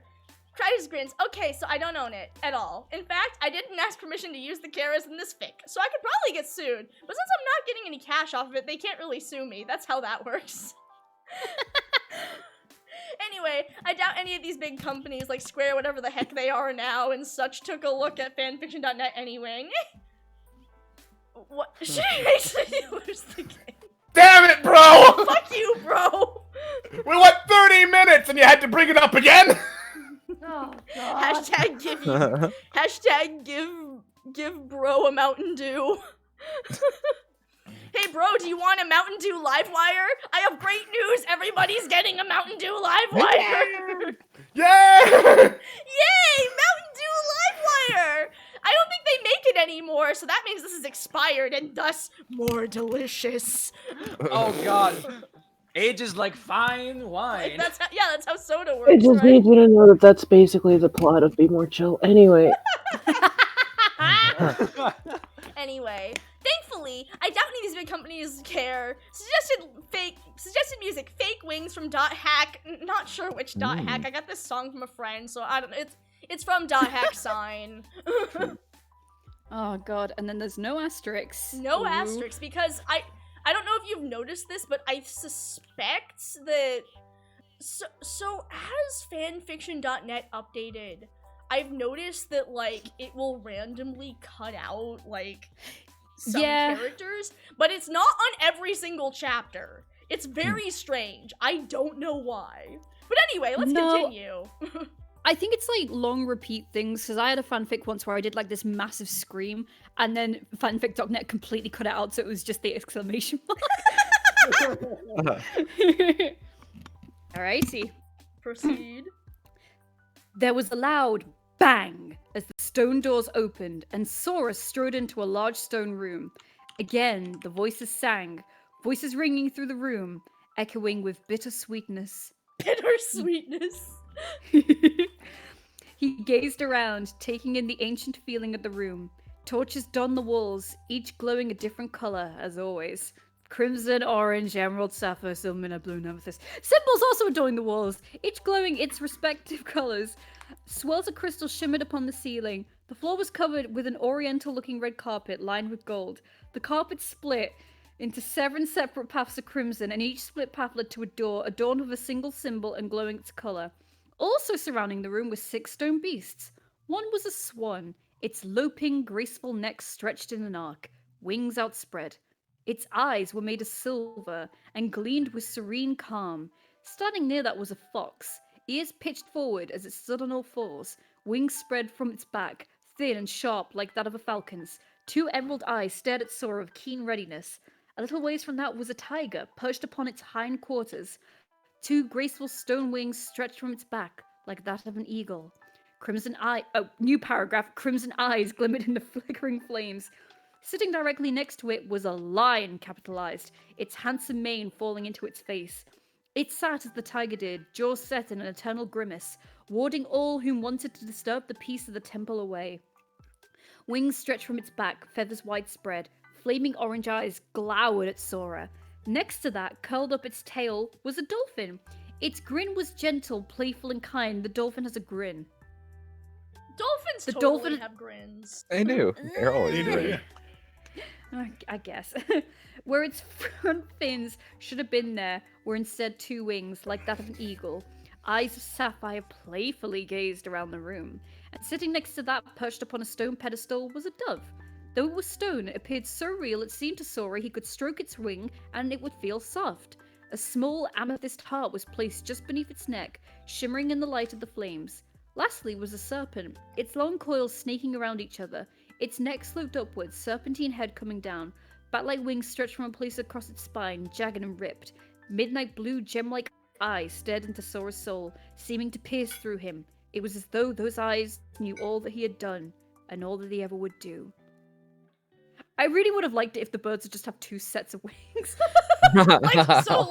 like Donald should have gotten. Yeah. God. Sora shuddered, tearing his gaze from the serpentine statue. There was something wrong about this place. He just couldn't figure out what it was. Yes, He Sora, shivered we once get more. it. We get it. We get that you sense a wrongness. My Sora sense is tingling. He shivered once more and looked at the doors. I'm guessing I shouldn't be going through one. Supposed to I'm go sorry. I'm guessing I'm supposed to go. God, I don't know. I'm guessing I'm supposed to go through one. He blinked. But which one? That the door near the fox statue glowed emerald directly in front of him. Sora blinked as the symbol in front of it glowed. I guess I'll just follow the yellow brick road. Or green in this case. Sora shrugged, stepping up the door. Oh, to the door. He wasn't sure how to open it, so he just placed his palm upon the symbol and prayed it would work. There was a flash of green and the door opened. Huh, that was easy. Sora blinked, stepping into the room. It was much like how the room where he had met Arai had been. The room was a stone, decorated with oriental tapestries, symbols woven upon them. However, instead of looking like tigers, there were foxes decorating them. Sora followed the red carpet at his feet, coming to another glass-like orb set in the ground, giving off an emerald glow. However, embedded into blackish green stone was a woman, face down as the other had been. The back of her head and neck seemed to be attempting to pull out of the stone, emerald locks trailing from her head. 2 dog-like ears popped through her strands of hair. Her pale, naked back seemed to be straining, and a single wing stretched from her left shoulder blade. A foxtail stretched from her behind, arched above the stone as if trying to escape. Sora blinked down at it in awe. Oh, she looks like Kimu. Correct, Keyblade Master. A voice said from behind Sora as he turned to face the angel, who was floating a few feet away. It seems She continued, with a small half-smile upon her lips. you're beginning to piece things together. You fucking knew it. Sora nodded. Yeah. You are the girl in the stone, aren't you? Yes, I am. Kimu nodded. Are all the other angels like this? Another curt nod. Sora blinked, confusedly. Then how can you all be like this? I'll explain. In time. So never. So not at all. For now, your test isn't over. Sora groaned.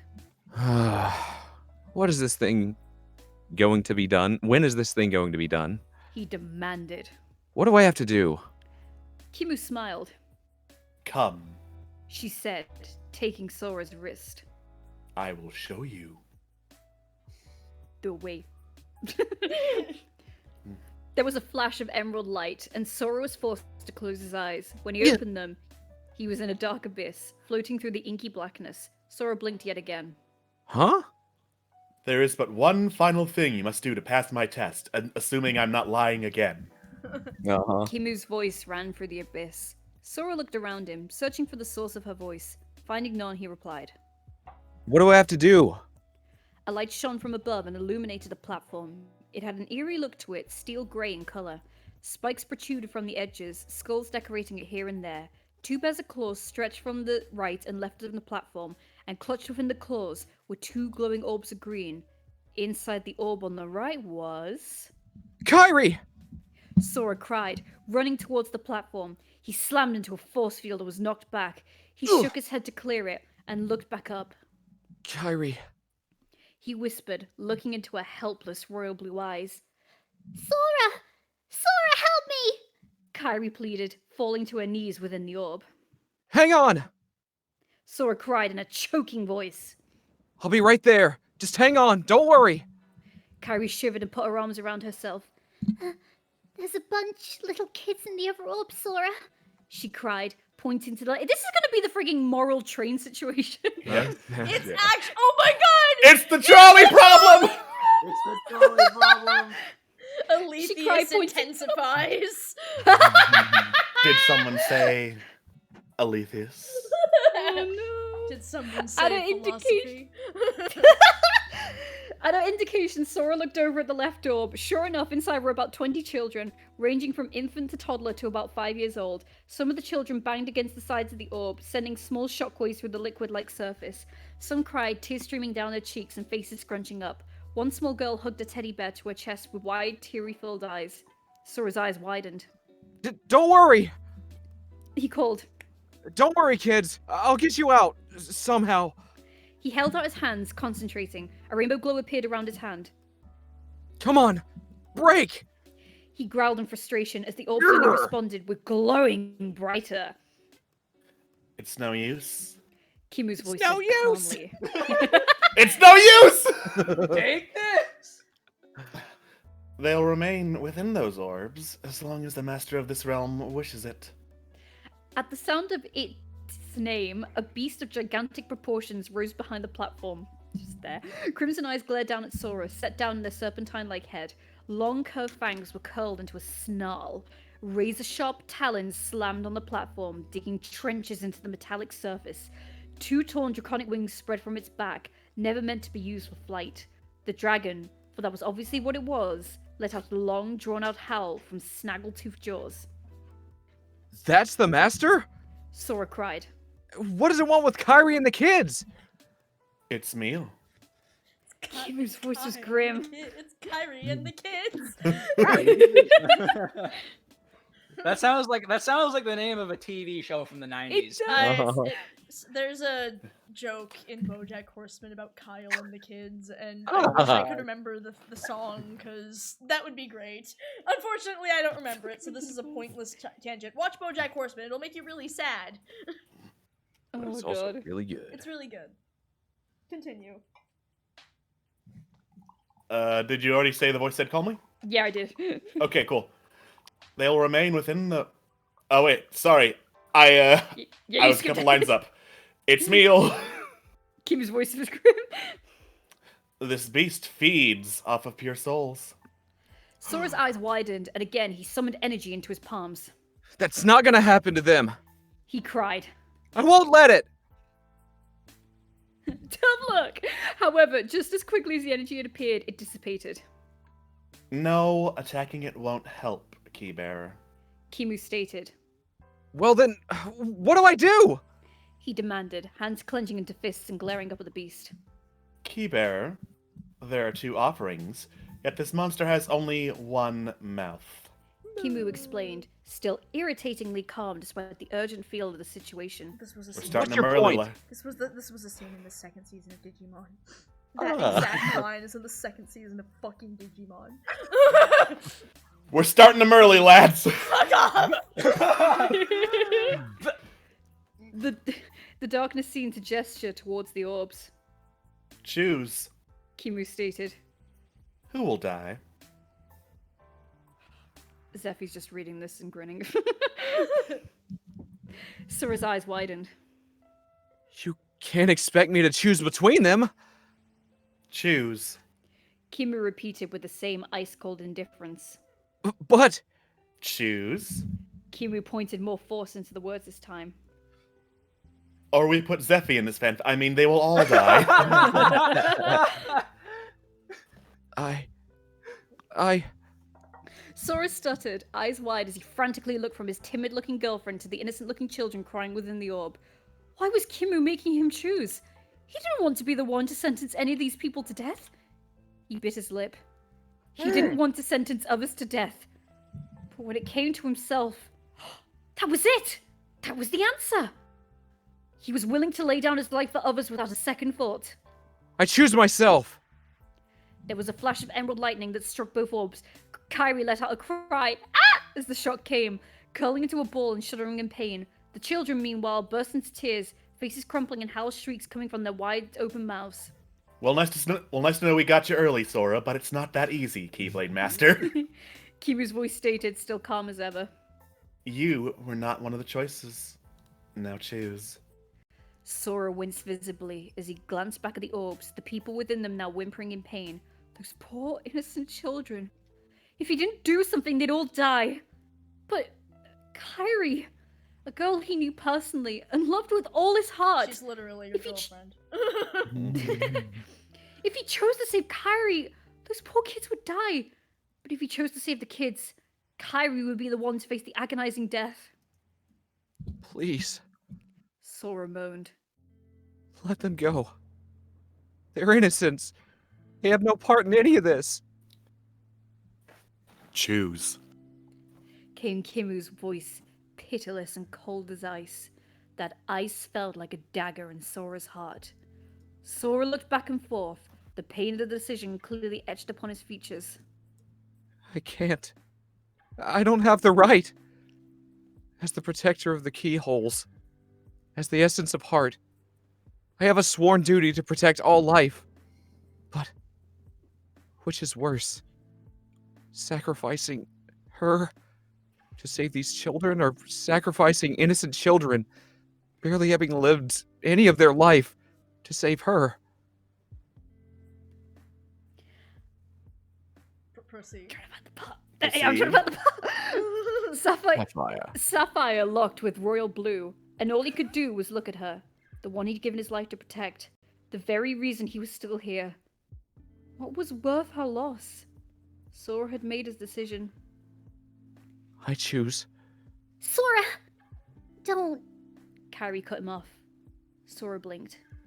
But I know what you're going to say. And no, it's not right. Kyrie stated, looking him in the eye, a firm expression set upon her features. But No buts, Sora. You know that many lives are far more important than one. Kyrie smiled slightly. Besides, I would rather die knowing these kids were saved than live knowing those innocent children were sacrificed for me. Sora, please. I really appreciate that I keep really heavily emphasizing innocent children. They are not just children. They are innocent children. yeah. They barely yet lived their lives. Sora bit his lip, the agony of the decision apparent on his features. But he nodded, shutting his sapphire eyes. I'm sorry. I just Bloody Circuit's commented Sora's just gonna kill some kids for his girl. Yeah. Fuck them kids! Except Randy, he committed tax fraud at the ripe old age of 2. Sorry. Oh, I saw that and I almost spat my fucking tea out. Go on. I'm sorry. Oh, God. He whispered before voicing his decision, voice cracking. I choose Kyrie. Tears slid down his cheeks the second he uttered the condemning words. The second he spoke, the orb containing the children vanished in a shower of sparkles, falling over him in a cascade of radiance and beauty. But there was nothing beautiful about what happened next. The dragon snarled and the barrier around Kyrie vanished. Sora tried to look away but found himself watching anyway, transfixed as jaws of death came down upon the girl, who watched her doom come with defiance. She looked over at Sora and smiled. I love you, she said, looking at him with tearful royal blue eyes. Time seemed to slow. I love you too. Sora said back, shimmering tears sliding down his cheeks to fall into the black abyss. And then the jaws came, clamping over Kyrie instantly, impaling her upon the razor-sharp fangs. All Sora could do was watch in horror as Kyrie's body was lifted up, limp. Her head hung to the side, lifeless. A small smile remained on her peaceful, now blood-stained face.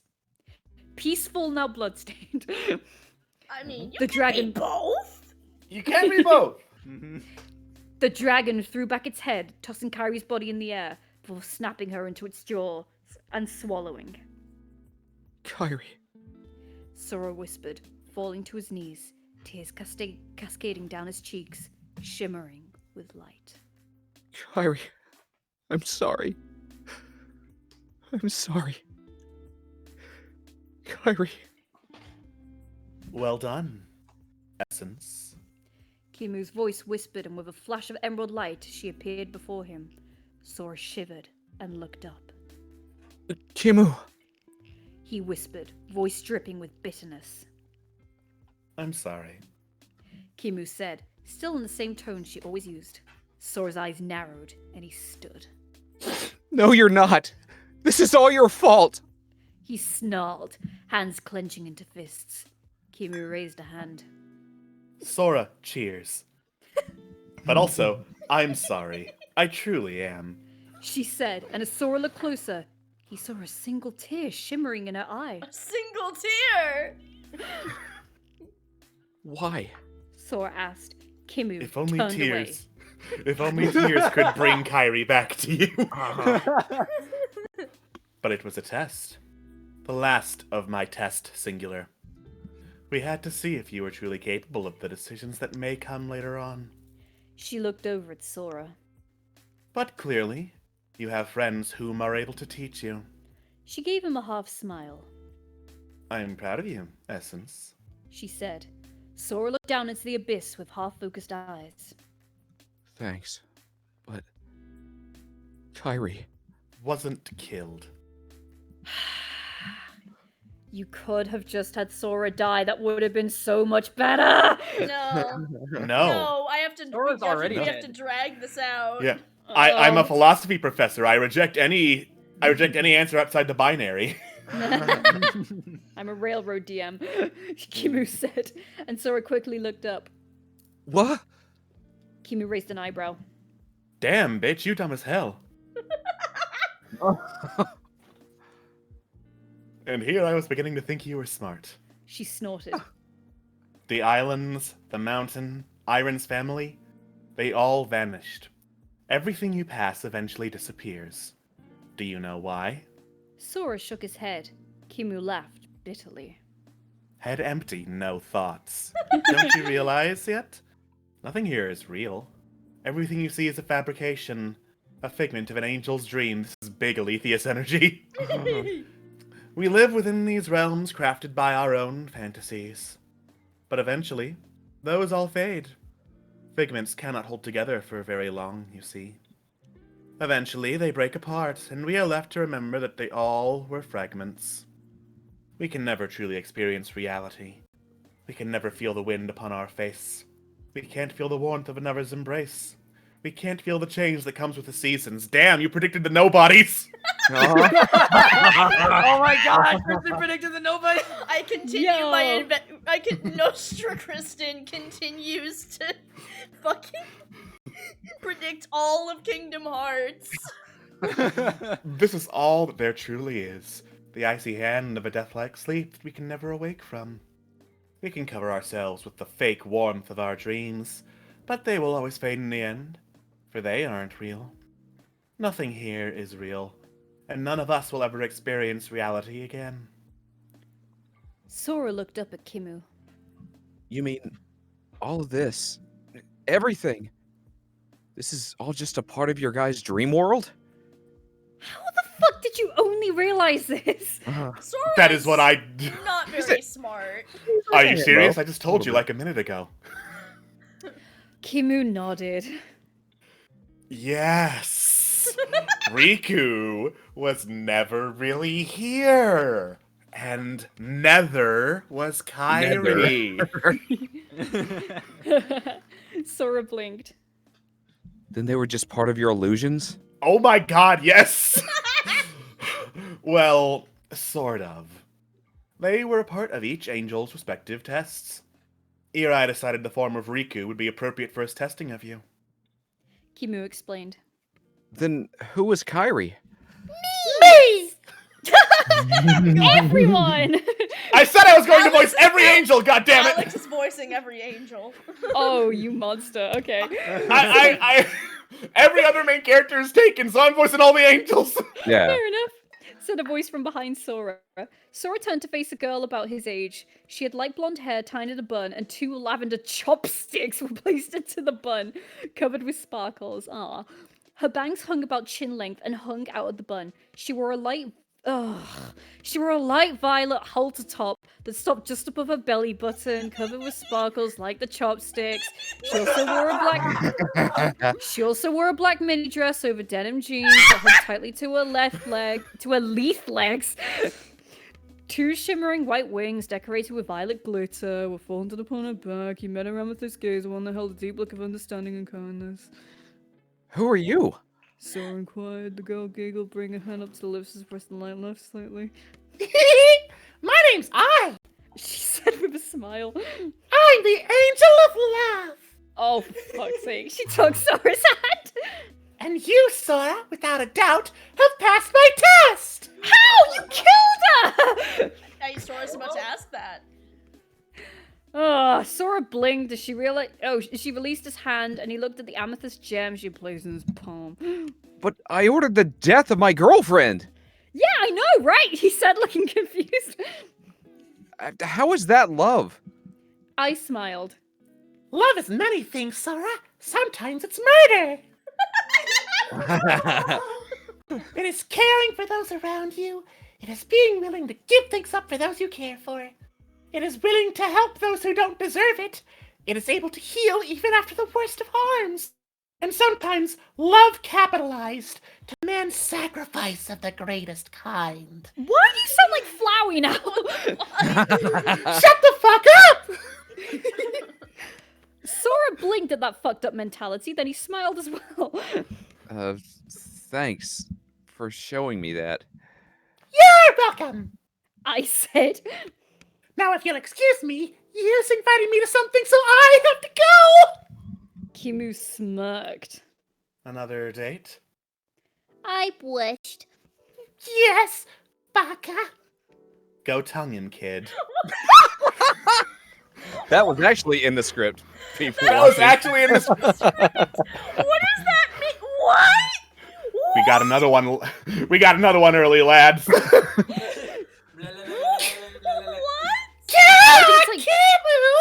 I think it's like French kissing. I can only Yeah. assume that was the intent, yes. Yeah, go tongue him, I kid. shrieked, blushing furiously. Sora snorted. But by then, Goodbye, Keyblade Master. I hope we meet again.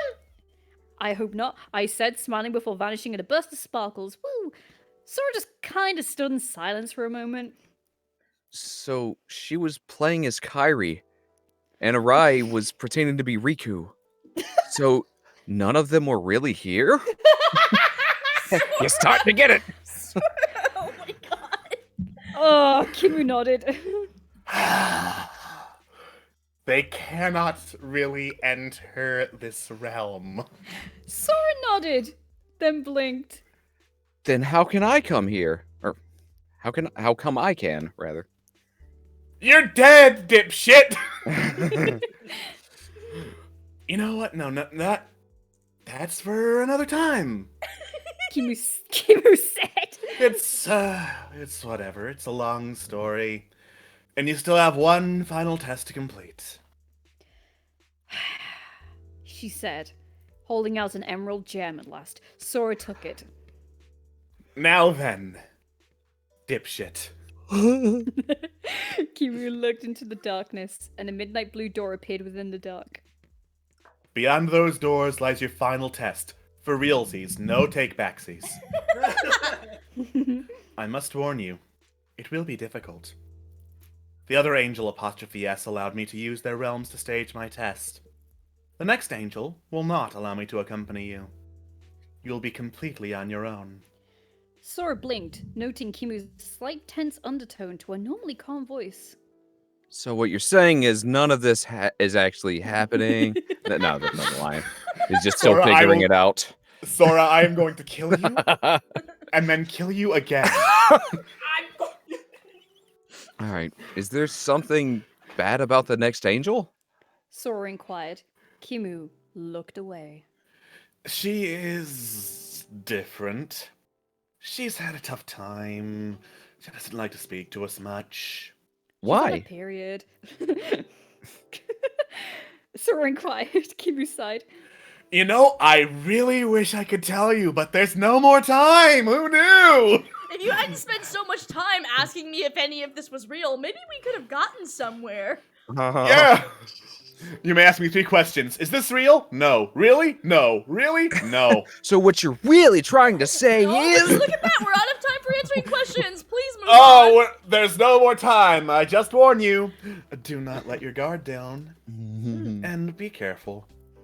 Sora nodded, turning to face the door. All right.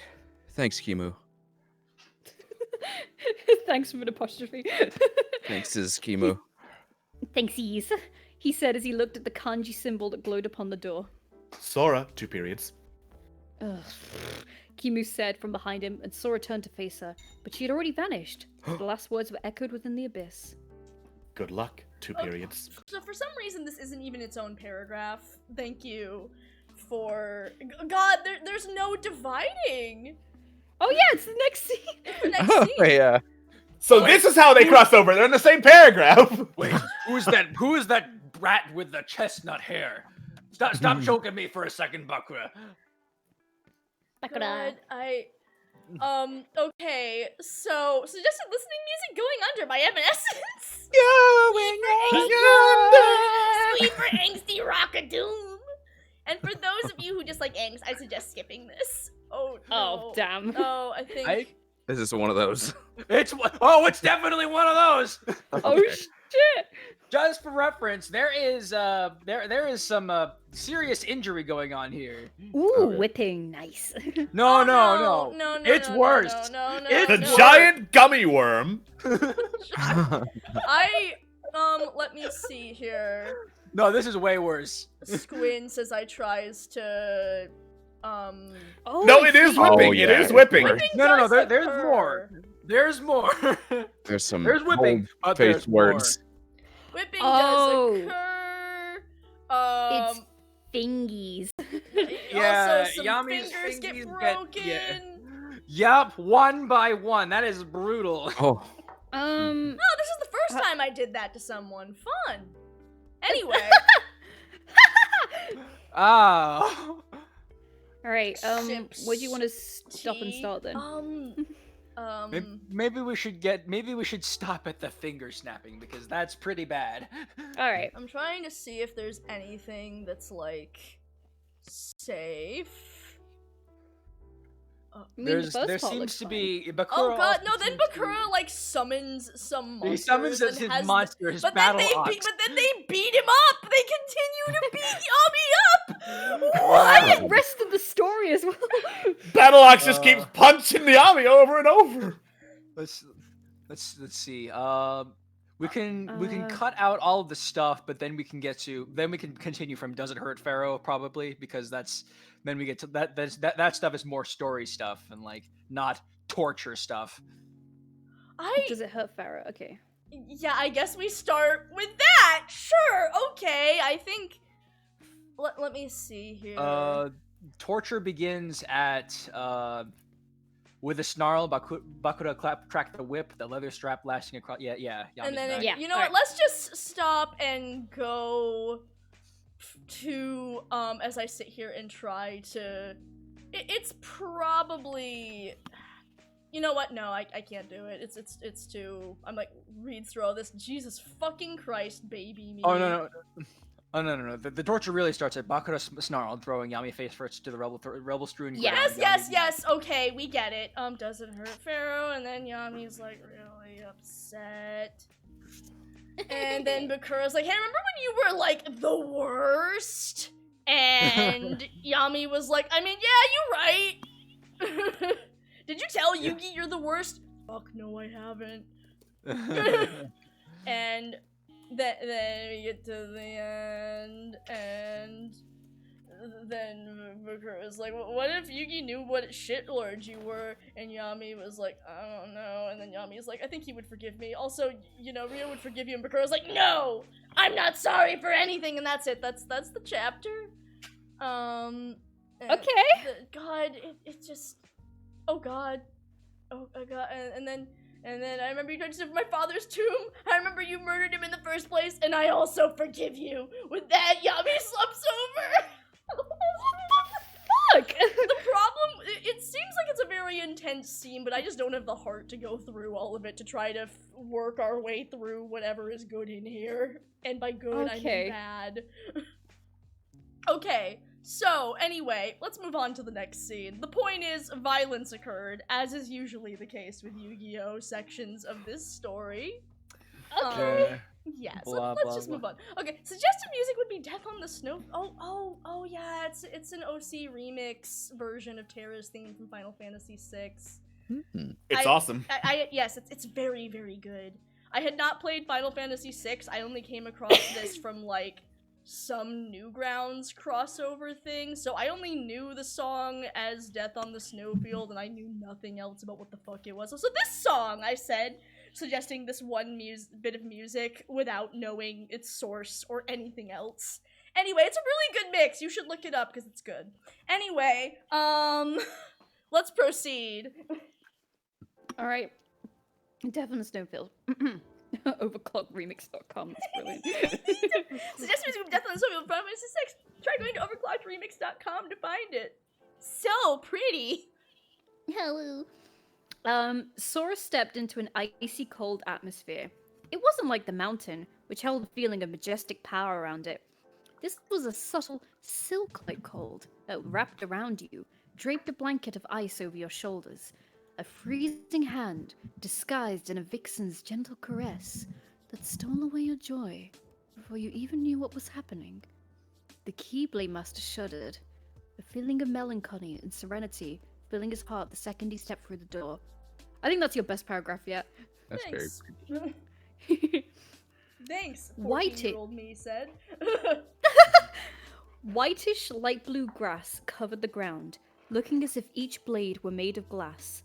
Yet, as the grass blew back and forth in the chilling breeze, the glass-like look seemed to flow with it, giving it the appearance of liquid crystal. Boulders surrounded the area, dark blue in color, and also taking the appearance of glass, gleaming in the silver crescent moon that hovered in the sky. There was a pool of water set to the right, a darker blue than even the rocks reflected all around it. A sakura tree was placed near it. However, instead of beautiful whitish pink petals, sapphire petals that shimmered and appeared to be tiny little gems placed upon the tree. That actually looks really cool. Next to this, a small boulder sat, and sitting on it was a young woman. Her raven black hair flowed down her back, and she sat delicately upon the boulder, staring into the water.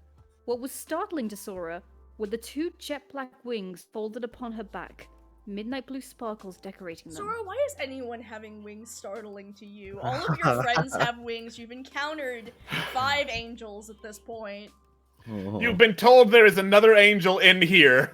But is it real? Yeah, is it real? It's all so pretty. Sora thought, gazing around in wonder. But why does it feel so cold? He took What a is step snow? forward. He took a step forward, and there was a sound, like the tinkling of thin glass breaking. He looked down at where he had stepped and lifted his foot to reveal small shards of broken crystal where beautiful blades of grass once waved. It's alright. A quiet, monotone voice whispered from the rock. The woman turned her head to face Sora, pale skin bright in the moonlight. Her eyes were a deep, haunted, empty shade of midnight blue, and her cheeks seemed to be stained with many tears. The girl smiled, though it was a weak, bittersweet, half-hearted one. Let's wait after a while anyway. This is literally just Blue Diamond. The girl stood, her dark blue dress flowing around her like silk. Silvery, translucent material decorated the dress, hanging from the skirt as though it was a second one. The same material was draped over her neck as a scarf, nearly hiding her mouth from view. The dress cut off to reveal her shoulders, which were covered by silver netting, which connected the dress to the black gloves that allowed her fingers through, connecting the top and bottom of the glove together only by a small strap of cloth between her index and middle fingers. She folded her hands before her, speaking in the same tone as before. Welcome, Keyblade Master and Essence of Heart. Sora slowly took another step forward. Again, the tinkling sound was heard. Who are you? I'm the Angel Sorrow. My name is Hiai. The angel replied. The Keyblade Master blinked. Sorrow? Doesn't seem like a very good quality to me. The angel laughed. A quiet, sad laugh that seemed to be the opposite of all things a laugh should mean. The last one the angel said. She whispered. That's why they forget. Huh? Sora quirked his head to the side, I will be right back. confused. Alright. Okay.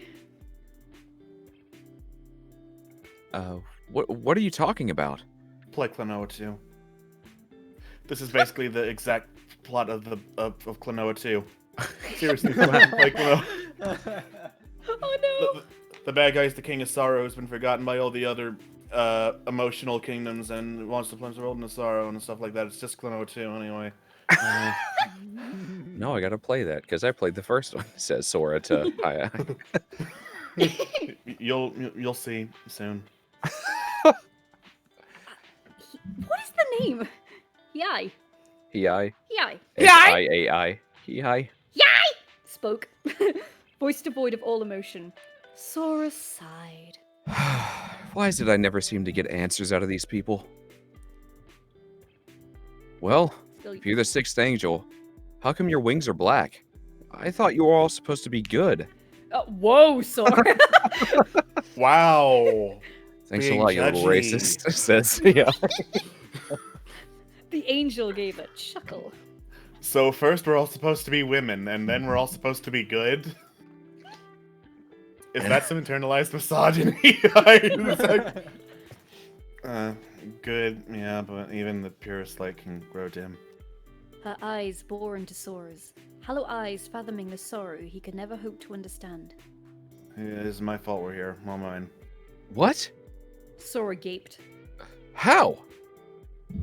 Shook her head, turning towards the pool. This isn't about me, this is about you. The Keyblade Master blinked, following the girl to the water, a trail of thin, broken glass behind him. Sorrow. Looked back at Sora. Yeah, you said it was a bad quality. In some ways, I suppose it is. It tears families and friends apart, rips the innocence from children's hearts, it destroys lives, and creates pain. But in a way, it's good. For sorrow is what true, with an extra E, brings people together. Only the great pain comes also great healing, in which case the binding between souls can become stronger. And without sorrow, one cannot truly know pain. If one does not know pain, how can one help those who are in pain? If one cannot accept one's sorrow, they cannot move on. This is literally just the plot of Klonoa 2. What are you talking about? Yeah. I would never have stolen a plot from anywhere, but especially not Klonoa 2. I would never have done something like that. Are you, Alex, are you implying that I would do something like that?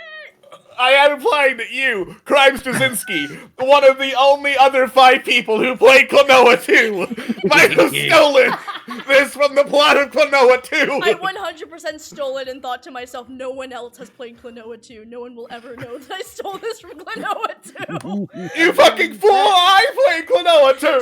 Damn it! Seriously, play Klonoa 2. It's really good. It's so good. It's a very think- good game. I think I'll play it soon then. Awesome. Yeah.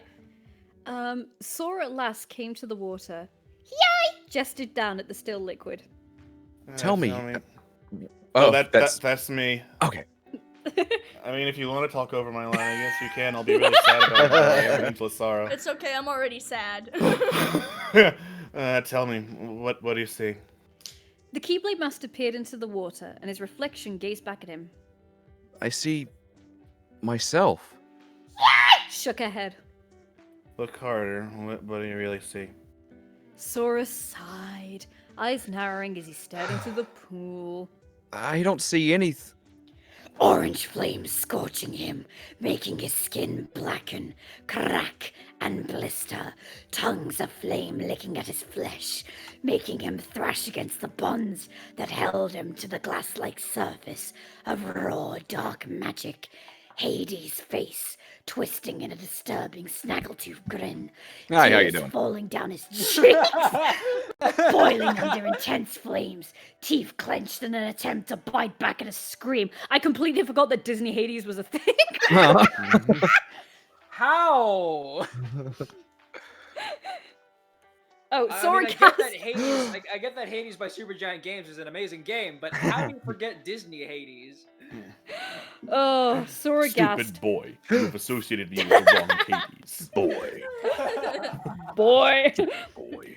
Sora gasped, recoiling from the pool and falling to his knees, grasping his head in his hands, but the images kept coming. Should I read that next line? This gets really violent. Blah, blah, blah, blah. Oogie Violent Boogie tortured him. Blah blah. Skip, Okay. skip. Violence, violence, blah, that- violence. Blah blah that line. Jack-o'-lantern like eyes of his former enemy, narrowing and stitched up. Oh Jesus. Sapphire eyes widening in fear, gloved hands clenching into fists, eyes squeezing shut to hold back tears. This is the great wound done buried deep within your mind after 2 years of suffering with it. Liquid heat running over his bare skin, dribbling from the mouth of a golden staff modeled after a cobra, delving deep into already made wounds, burning away flesh little by little. Since it remains unaccepted and buried, it continues to haunt you, driving you deeper and deeper into a hole of despair to hide your pain. You cover it with lies of happiness, with bitter smiles and feigned laughter. Wow, Chat, don't what the call fuck me is out pro- like this, Jesus. Wow, Jesus, Angel, calm down. Yeah, Oh, teleprompter angel. God. The whole angel thesis. It's a thinking man's joke. I told a funny. Yeah, I'm proud of you. Claw-like nails running over his exposed stomach, slimy tentacles wrapped around his arms and legs, and cutting off his circulation. Jolts of light. What? Oh, anyway, jolts of lightning bursting through his veins, making him thrash and bite his tongue to hold screams of agony in check. Please! Sora pleaded, rolling on the ground, holding his head, tears streaming down his cheeks. Make it stop! A hook tracing across his jawbone. You don't have line to of keep cur- doing this voice. You don't have to. Why are you Gonna looking destroy up your Klonoa too? Why is it $145. fucking dollars? Holy Because they haven't re-released it on any of their They digital- haven't re-released it. Okay, so here's the plan. Everyone, come over to my house. I've got a copy of Klonoa too. I'm not You gonna think this lie. bad? I Try- would legitimately consider coming over to your house just to replay Klonoa 2. It's such a good Aw. game. You see, Sony, this is why people pirate things. I mean, I think you gotta they- make it available. I think they released it on like the Wii or something. No, that was the original Klonoa, and that was Yeah. the remake. Really? You think this is bad? Look Yeah, I at, have that one actually. you should see Fire Emblem Radiant Dawn. Yeah. Yeah. Well, since this, $200. Ugh. Well, since this copy is from New Jersey, A hook tracing across his jawbone, a line of crimson following, a fist smashing against his face and bruising it. You push the wound to the back of your mind, try and forget it exists like you forgot you could fly because Captain Hook punched that knowledge out of you. And because you ignore it, hurts just get worse. Any memory that comes to you quickly suppress or refuse to remember and allow it to heal. A staff thrust in the air, pulsing crimson. Pain! Horrible, indescribable pain. Pain that twisted every nerve ending, every cell boing and screamed for release. A knife! Twisting, white hot waves of pain flashing through his veins. It's Don Carnage from Jersey! I'm trying to do Molly from Sailor Moon. A high-pitched tone ringing through his ears, sapphire eyes wide and tears forming at the corners, hands balled into fists, body thrashing against ink-black bones, teeth clenched, no screaming, no screaming. Please! He screamed. I wanna forget! Screaming! I'm sure there's no screaming. Tears streaming down his cheeks, thrashing in agony and bones digging into his wrists, drawing blood. Pain raging through him, crimson light pulsating, lighting the entire stone room, screams reverberating off the walls. No light to protect him, no friends to keep him strong, nothing to hold on to, nothing to lean on, just his weak, lonesome broke himself. You kind of shifted into that freaking what's her face from Hell of a Boss. Yeah. The girl imp that was like in love with like. You mean Moxie? I'm sorry, she's Yeah. still too Eastern. Like Moxie is so aggressively Southern that I would not Yeah. confuse them. Yeah. Anyway, you cannot forget, yeah, this is a part of your life. Sorrow is a part of everyone's lives, and to accept this pain you cannot heal until you acknowledge it is there and stand up to it and haunt you, accept it. Pleading for it to end, pleading for the pain to stop. Broken sobs echoing through the room, crimson glow still shining bright as ever, waves of pain washing over him and threatening to swallow him. I can't! Dark energy swirling at the wounds, tainting pink flesh in the grayish tint. Blood spurting from fresh wounds, feeling dizzy, whimpering, shaking, crying. Whimpering. Yes, you can. Yes, you can with 2 exclamation points, so you know I'm really serious. This all happened, but you have to accept the pain. You can't live your life. You have to move on. You have responsibilities, and they can't away. You have to remember what happened, accept the past, and move on. I know it's hard, but you have to. Beautiful. Dizzy, baby pain. Kristen... did baby Kristen see the school counselor? between last chapter and this chapter? No, I didn't. That's why I Wow. went to therapy in 2018. Wow, impressive so- that you were almost there.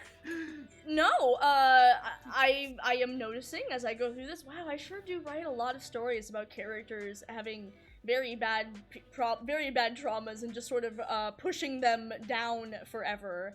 That's fine, that's okay. I'm just sitting here like, well, that's okay, that's fine. Stares in untreated PTSD. Cool! I'm glad this got worse, actually. Remember, children, process your trauma. Yes. Yeah. Anyway, Dizzy, pain, hurt, fire.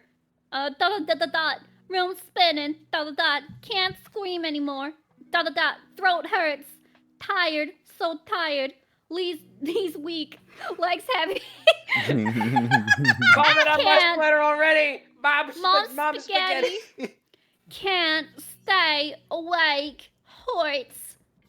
Yeah, Sorry, you're right. whimpered. Sorry, you're right, bro. I think that's the thing. I'm like, Oh, that's fine. Yeah. That's okay. Yeah. Anyway, the point is, children, process your trauma. But still, yes, correct. I think I didn't realize what was going on, which is extra great. Continue. yeah. Anyway, fine. Sora, process your fucking trauma. Sora whimpered, tears streaming down his face as he huddled into a ball. I do remember. He whispered in a strangled voice. 2 years ago, I left. I think that's not a quote there. Gotcha. No, it has to be me because there's no speech mark. Yeah. 2 years ago, I allowed myself to be captured by my old enemies. I was tortured. His eyes squeezed shut as memories of every strike against him flashed through his mind. And I died, saving my friends. But they brought me back. Because I still have things I need to do. And people, bow chicka bow wow, Kyrie. Hey. They brought me back because they wanted me here. To be happy. They wouldn't want me to be sad. They would want me to move on. And I will. Sora pushed himself to sit on his knees, tears still streaming down his face, shoulders shaking. I'm gonna keep going. I'm gonna do whatever task fate has chosen me to do. And I won't let the past bother me anymore. The past is the past. Now is now. Watched as Sora began to glow. Every color of the rainbow pulsating from him with every word, growing brighter and brighter. He was about to go to Pride. He was about to go to Pride. Wisps of darkness began to float away from him, hisses coming from the dark as if it was forced away, repelled from its 2-year host. At last they vanished fully, and the memories locked in Sora's mind lost their hold, their pain washing away, bandaged in white light to be healed. Darn The Keyblade it! All around me a familiar faces! The Keyblade Master gave a sob and slumped to the ground, littered with broken glass. He You probably shuddered. shouldn't sit there. It's broken glass. He shuddered, tears streaming down his cheeks, 5 different colored crystals falling out of his pocket and onto the crystalline ground. Smiled slightly and placed his hand upon Sora's shoulder, or her hand upon Sora's shoulder. Don't you know it's crazy to have boy angels? Yeah. Boy angels to mention. There are boy angels and bad angels. Your worldview is open up anyway. It's okay. You're gonna be fine. Sora gave a shuddering sigh and looked up at her. 2 final tears making their ways down his cheeks, shimmering in the silver moonlight. Why do they keep shimmering? Because it's pretty. Because it's pretty. Yeah, anime. Yeah. I will be.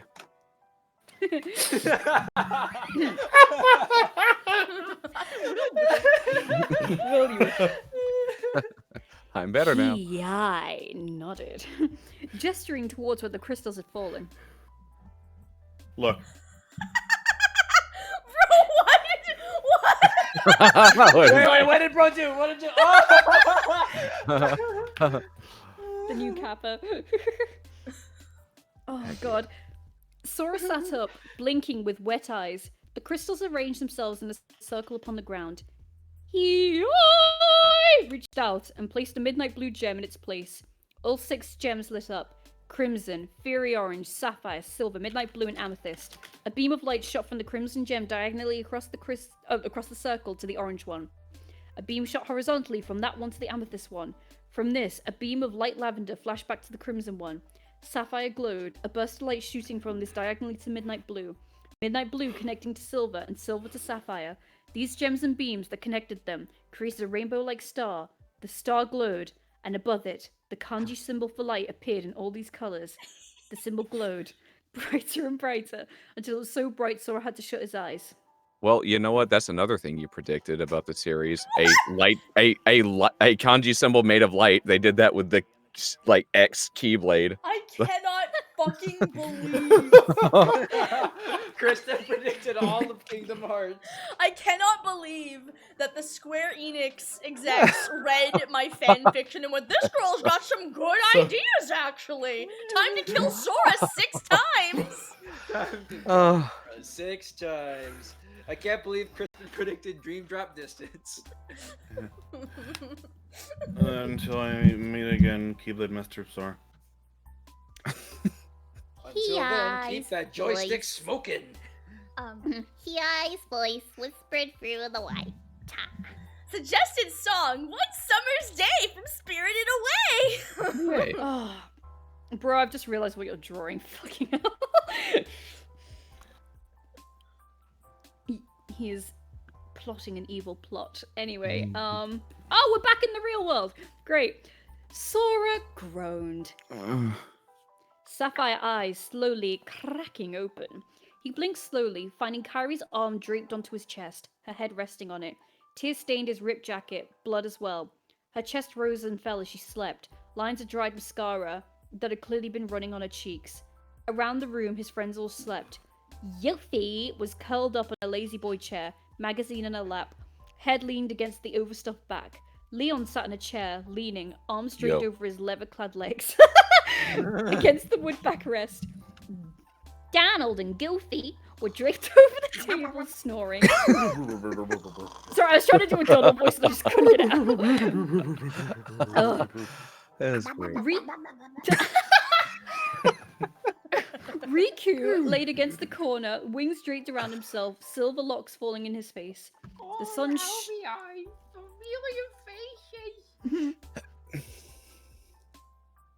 shone through the window, birds chirping outside. It's a beautiful day outside. The sound of waves crashing against the beach, a beautiful one to hear. The digital clock on the table read 1 p.m. Sora slowly stirred, finding himself upon the couch in the cabin. Kairi's eyes slowly fluttered open, feeling the disturbance beneath her. As Sora sat up, she blinked, looking up. A look of disbelief crossed her face. Sora? Sora's face stretched into his trademark grin. Hey, Kairi. Sora! Kairi cried, throwing her arms around him. Sora gave an oomph and smiled as she buried her face into his shoulder. This woke everyone else up. Riku stirred first, blinking as he took in the sight of Kairi and Sora hugging. He shrugged and closed his eyes again. Wait, what, Sora? He jumped to his feet, running over to the two. Sora blinked, looking up at Riku, grin becoming wider. Hey. You're alive? Yeah. Sora replied, looking down at his hands. At least, I'm pretty sure I am. Yuffie yawned, stretching her arms above her head and looking up. Whoa! How? She cried, jumping her feet and bounding over to the trio. Sora looked over at the young ninja. It's a long story. Let's just say, at this rate, I'm convinced death holds no power over me. So, you're alive. Leon said, striding over. The Keyblade Master looked up at him, nodding. Leon nodded as well, showing a rare smile. That's good. Sora! Sora! That fucking Donald voice is Donald and amazing. Goofy jumped up and down. Sora! Oh no! Hey guys, good morning. I think. Sora scratched the back of his head, reaching his other arm around Kyrie's waist and hugging her to him. Everything was silent for a moment, and then everyone heard sobbing. Sora blinked, looking down to see tears streaming down Kyrie's eyes. I was so worried. I thought I'd lost you again. She sobbed, hugging Sora close, burying her face into his shirt and openly crying. Kyrie, please don't cry anymore. Sora pleaded, lightly pushing her away from him so he could look her in the eyes. He caressed her cheek, wiping her tears away. I'm okay now. You don't need to cry anymore. I'm here, and I'm never gonna leave you again. He lied. You lied.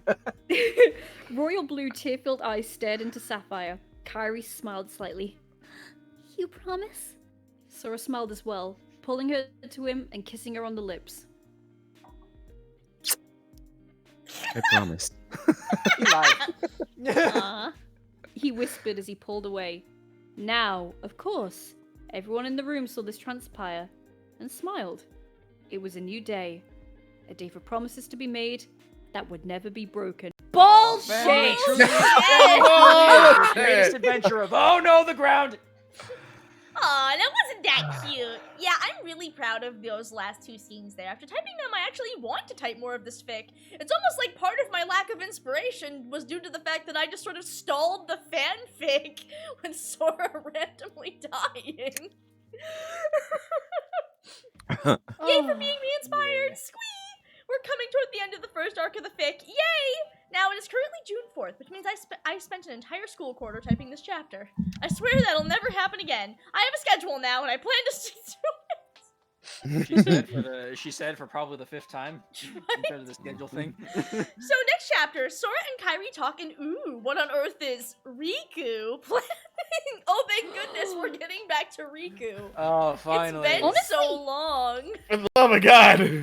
Honestly, you could have just ended the story there. Right? It could have stopped there. You could have. Yeah, the cut, Yu-Gi-Oh like, stuff was not important at all. You could have cut all of the Yu-Gi-Oh stuff and just been like, this is the book between Shadow Revenge and Broken Rainbow. Actually, I guess in theory, Broken Rainbow probably fits for Sora to die. And no, there's no saving this. I should stop. God. Okay, so the next chapter is shorter. Mm-hmm. Not short enough, I think. Yeah. Nope. Yeah, it is still quite lengthy. Well, we have half an hour again. What Kristen predicted this. Are you just drawing all of my characters responding to my trauma?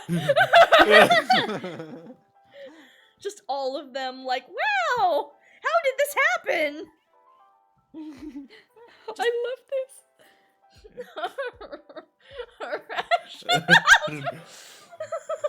A rational god? But is it real though? Oh my god. But is it real though? But is it real though? Do y'all want to play Jackbox for the remaining half an hour? Yeah, sure. Yeah, okay. Sure. Alright, I'm gonna set up Jackbox real quick. Which one? Let's see here. Oops. I have to open up Steam, and then I guess I'll look. I don't know, we can do TKO again. We have half an hour. No, because we're just gonna make more meat shots. I did that one last time. promise. Well- no meat shirts. we already put one out. We can do the speech game again. Oh, that's fun. I wouldn't I'm mind up for that. Like, Yeah. Alright. Alright. Yeah, we're a sure. small group as well, so it'll be quick. Alright, everyone yeah. take a final look at Brodingle's glorious art. A rational thought? Sure, if anything. What? God, Oh. spectacular. Thank you. Thank you for memeing all my trauma. Just stares at Charlie. If you dealt with your problems, we might not have ended up in this situation. Looks at Fate Murder God. Okay. Well, Okay. it's fine. Maybe one day I'll make a character that, like, processes their issues correctly and is stable. I think the closest I ever got was Ava, and that's not saying much. No, it's possible. I might one day do it. No, stop! You know what? No. Kristen, I'm stop lying to the people. Stop! You are The people, lying to our including audience, yourself. Kristen. Listen, Sora will never leave Kyrie again, and I will one day make a stable character who isn't. One day I'll make a stable character whose whole thing isn't just I'm bad at dealing with my PTSD. One day I'll get there. I don't know how to feel about the fact that this fanfic has because this was the start of my writing choices, now everyone knows. In case it wasn't really obvious before. It's fine. I'm a healthy individual. Anyway, placeholder, you're done calling me out, Brother Dingleberry, because we're gonna play Jackbox. Hooray! Hooray! All right, let's open up the old Hang on. Jackbox TV. That old Jackbox. Right in front of my salad? Right in front of my salad. Right in front of my salad. Gotta get rid of display capture. You had fun, chat. I hope you had fun, chat. Alright, let's take a look see. Right in front of my salad. Alright, so let's make sure I get the game capture correct. Nope, we're not playing Later Alligator anymore, unfortunately. I'm not gonna lie, I super just, forget everything, I'm just gonna go play more Later Alligator. You're gonna get all the puzzle pieces, I'm damn gonna it! get every fucking puzzle piece and become friends with every gator. You're already friends with every gator. I don't care! You should speedrun it. You're gonna unlock the secret ending where you're actually friends with the Valentinos. Excellent. I can't But to do that, you must find Horace! Oh god, never mind. It's not worth it. Alright. I'm not gonna lie, seeing the evil twins has made me go, I really want to play an evil twin now. It's very important. Oh, yeah. Maybe that'll be my maybe that'll be my stable character. Never said we had to be good stable. We've all played, right? So we can just skip the I Yeah. have not Yeah. played, no. Oh, okay, never mind. You haven't played? Ooh. Oh, okay. Okay. Well, never mind Huh. then. It's time for an experience. It's time for an experience is definitely the right term. Oh, I think Juno would be great at this game. Oh, yes. Ooh, I'm gonna be dear today. I'm going to be the bendy guy. A boy angel. Bangle.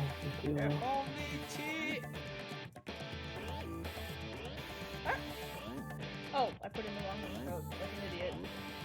Lol. Oh, wait. Crimes Trauma, that's my name. Aw, Debbie. What the fuck?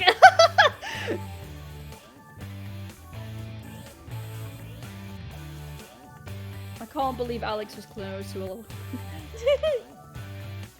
I can't. Don't rub the fact that you have Klonoa 2 available to you in my face. I never actually owned it, I just, rented it to the point where it really would have been more efficient to just buy it. I did that with Final Fantasy X until finally we got it. Alright, everyone good to go? Yep. Yep. Yeah. I'm gonna assume, Brother Dingleberry, that you do not want to play. And Hurdy can't talk. Fair enough, understandable. Okay. Alright, I think Okay, we're good right. to go, so... Press the button.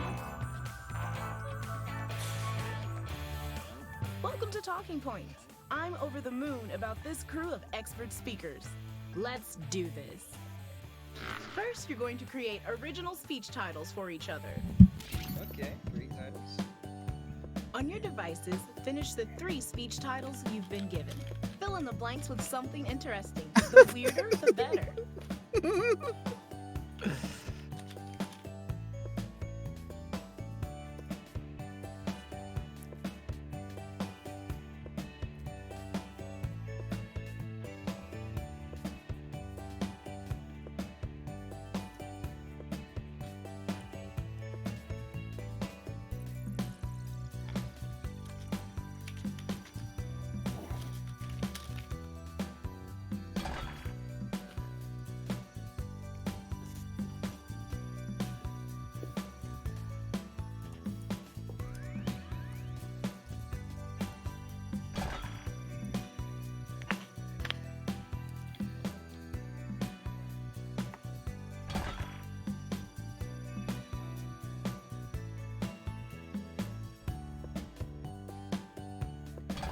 La la la la. Howdy. La, la, la. Tra-la-la! Don't forget, you have 3 titles.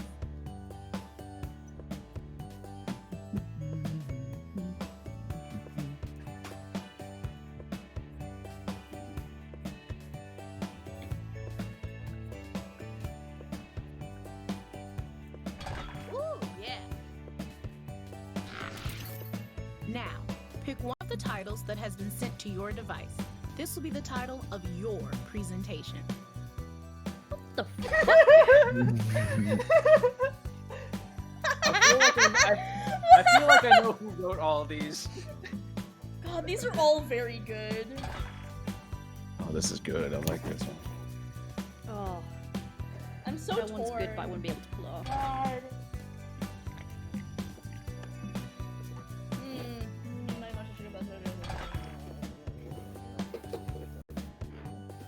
Fabulous. You will be the first Oh, speaker, good, I'm and first. you will be their assistant. Oh, What exactly I'm are ready. you going to be doing? Excellent question. As the speaker, you will be presented with a series of slides chosen by the assistant. When you see a text slide, read that text out loud as part of your talk, and move on quickly. When you see a picture slide, just say words until something makes sense. You can even draw and type on the slides. These slides will be picked in real time by the assistant. You should always be busy using your controller to set up the next beat of the speech. You'll see the text and picture options that could follow it. If you don't think the setup text fits the direction of the speech, tap it forward or back to get new I have a options. stuttering problem. All speeches will That's follow okay. this exact structure. That's okay. Personal intro, speech title, picture, text segue, picture, text segue, picture, thank you. Meanwhile, everyone else reacts to the speech in real time. Points aren't just based on value. How many times you hit the button is just as I important. thought you said you all played the game, so you didn't need to watch the tutorial. That's it. Juno I didn't. has Before not. you Yeah, know Juno it, didn't. Oh, okay. go ahead and Also, start Brady, picking kinda that mute first your mic a picture little bit. and speaker. I Don't forget, am not even you're near in my charge of mic. advancing the Okay, I'm slide. trying to turn So you when down. you're That's ready, fine. hit the button and the speech will begin. Look. Hello, everyone.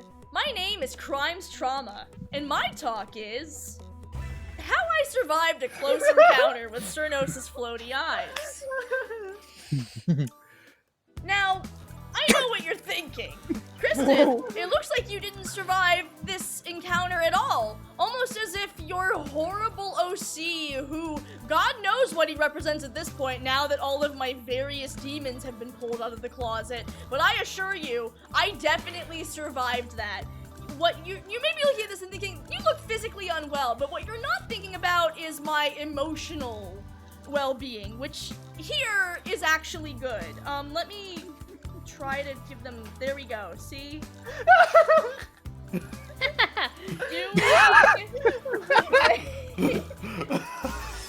Great, yeah. Doing good. Great. How is this even possible, you may be thinking? After all, Cernos is an unknowable god who exists in multiple clocks in my apartment for some reason, and I'm Kristen. And the answer is that I'm just so strong, emotionally, and also mentally, because of therapy. And also because, as I mentioned before, Cernos is a fictional character that I created. If you look right here, this is me. Hang on, let me, okay, so that's my hair. And this is Cernos.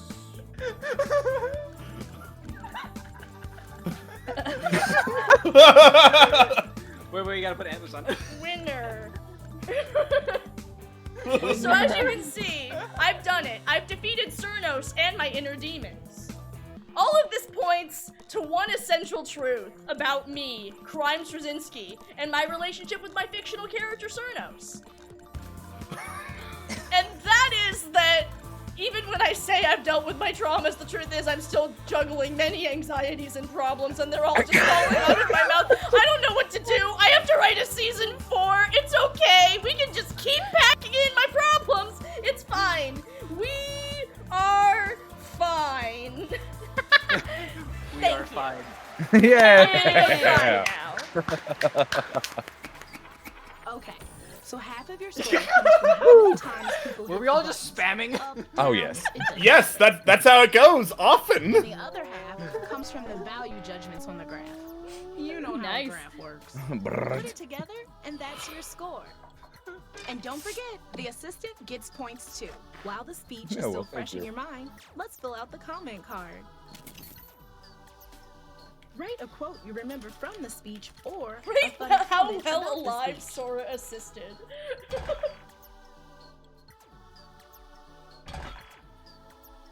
I'm loving everyone's names, by the way. A boy angel, if only. A boy two. angel. Okay. Here luck we to you. go. Here we go. Hello, my name is If Only Teen. My talk is. It hurts my feelings when teens laugh at me every time I exist. Puppy dog. Have you ever had these words repeated to you endlessly by people who are younger than you? I can't say I have, but I know a friend who has, and I can only imagine how much pain she must be going through whenever somebody repeatedly says puppy dog in a weird voice, especially regarding a certain fanfiction. Now you see, this glittery unicorn represents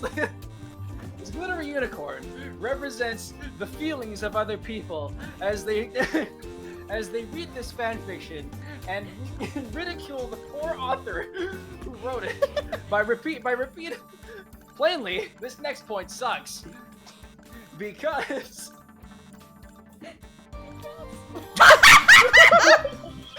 Because rotisserie chickens obviously cannot sit like this. You see, this chicken represents my feelings when I see my friend being tormented by people, including myself.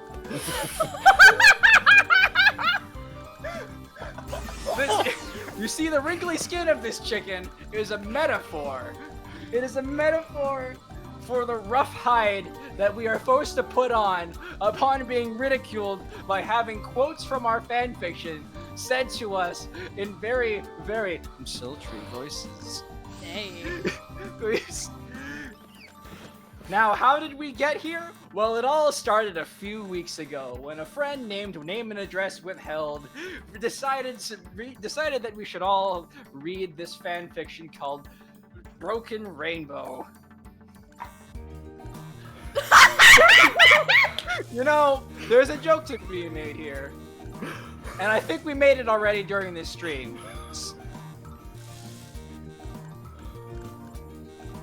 Thank you very much.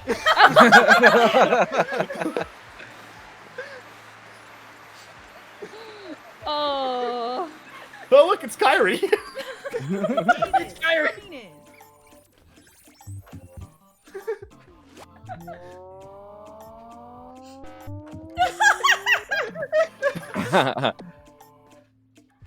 Jot down your quotes or comments.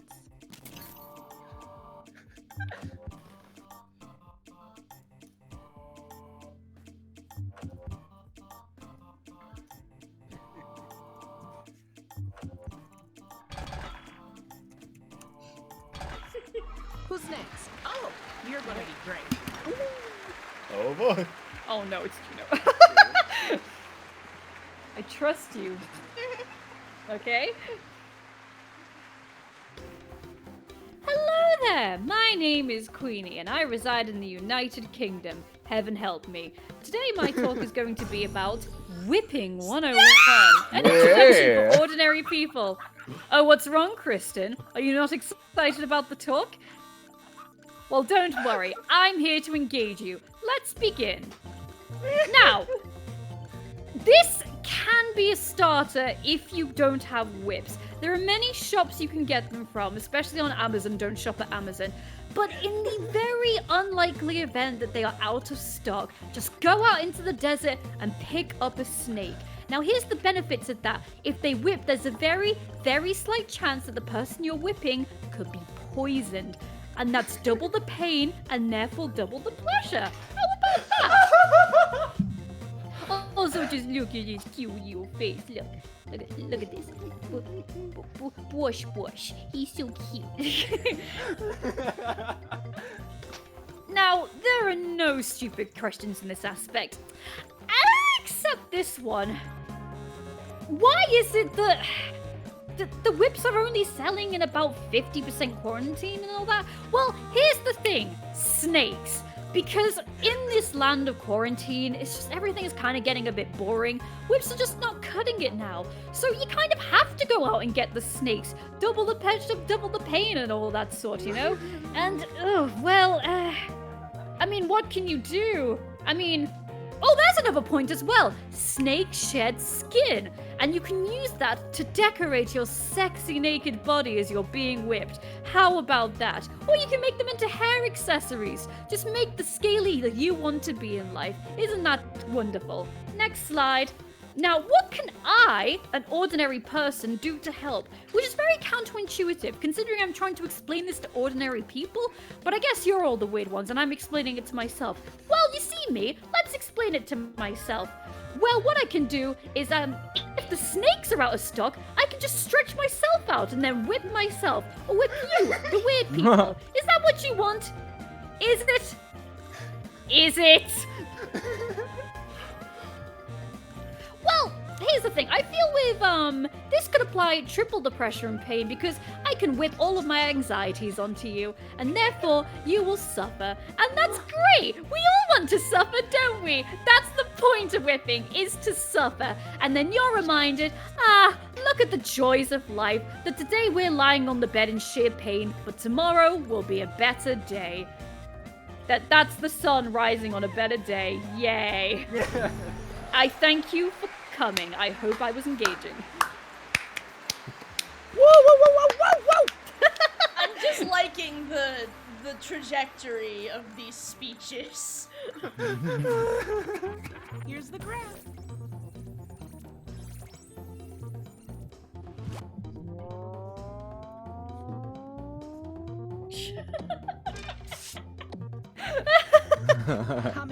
Not bad.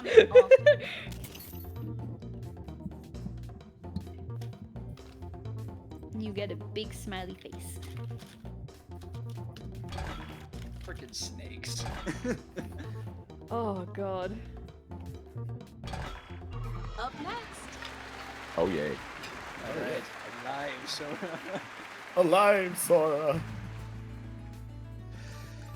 Sup, you wonderful watchers. Welcome back to the Daily Darby Show. Remember to smash that like button and ring that bell if you want to be alerted to our daily videos. So today I have a special presentation to show you today. And it is about becoming an internet personality, the ultimate way to disappoint your parents. So, when I started in this business,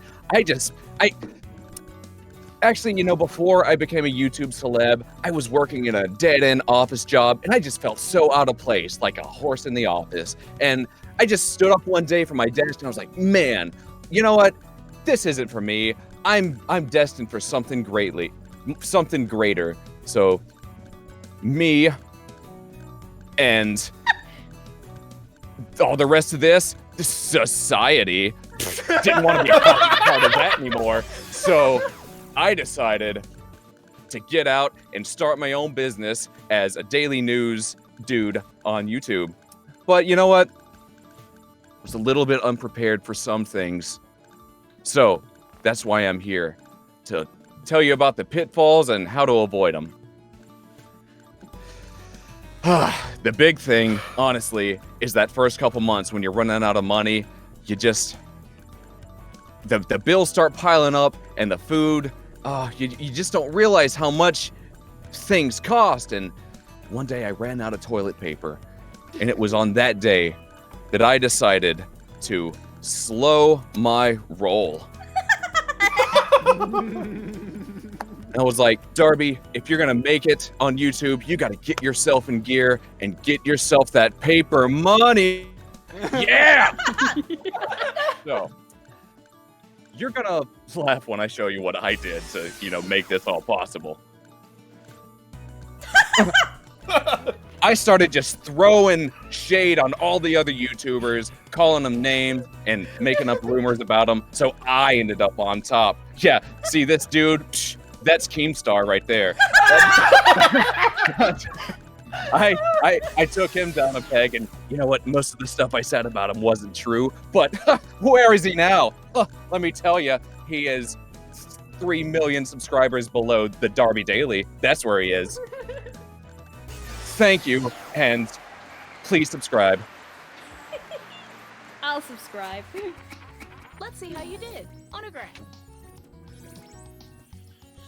Me remembering, oh yeah, hitting this thing constantly hurts my arms. Oh, yes. So it does. Yes! Give Yay. me points! At the card. Thank you, Queenie.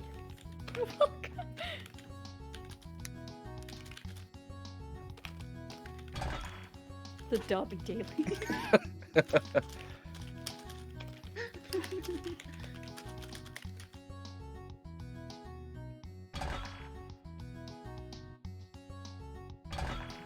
It's your speech now.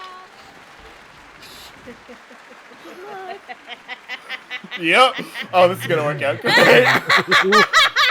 Blood pact. Blood pact. Oh, really? Is that? Hello, everyone. My name is the Boy Angel. You might know me as Alex. Surprise, Boy Angels actually exist. I came here to have a very serious talk that I know might not be the best for some people. I'm sorry to announce that I will no longer be partaking in DMP Season 4. Oh no! Now, hear me out. Every last season is the worst one. That's why Supernatural has Super Tetanus and Super Hell. So, but I can't get out of the Blood Pact without spoilers. So, in order to get out of DMP Season 4, here's a spoiler for you. Everything is on fire. You know, I'm not sure why I said this was a spoiler. Honestly, at this point, it's kind of the par for the course. Everything is just a trash fire. And then the Murder God's gonna be like, huh, that's funny, I don't remember setting the trash on fire. And McGillicuddy will be like, the trash was always on fire because you were the trash. And it's very sad, and that goes back to the ending of Season 3 because Murder God was set on super fire to become Murder God. And everything's fine. And then the rest of the world is set on fire. And it's very hot. And no one is happy, and that's DMP Season 4.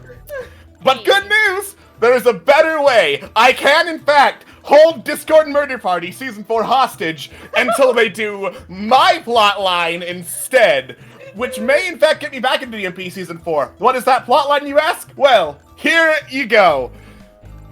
You see, I really missed playing Mask from Tomb of Annihilation, which is definitely everyone's favorite show. So here...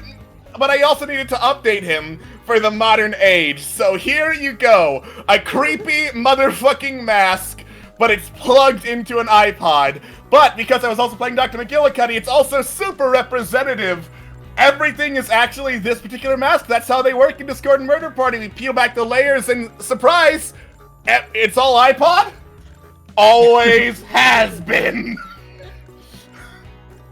Now then, how does this impact your day-to-day life? How is this going to impact you as watchers of Internet Remix as a stream? Well, I would think the answer was pretty obvious, since I'll no longer be in Discord Murder Party Season 4, hostage situation and Blood Oath pending. But the answer, to make it very obvious, like Sora levels of obvious, is...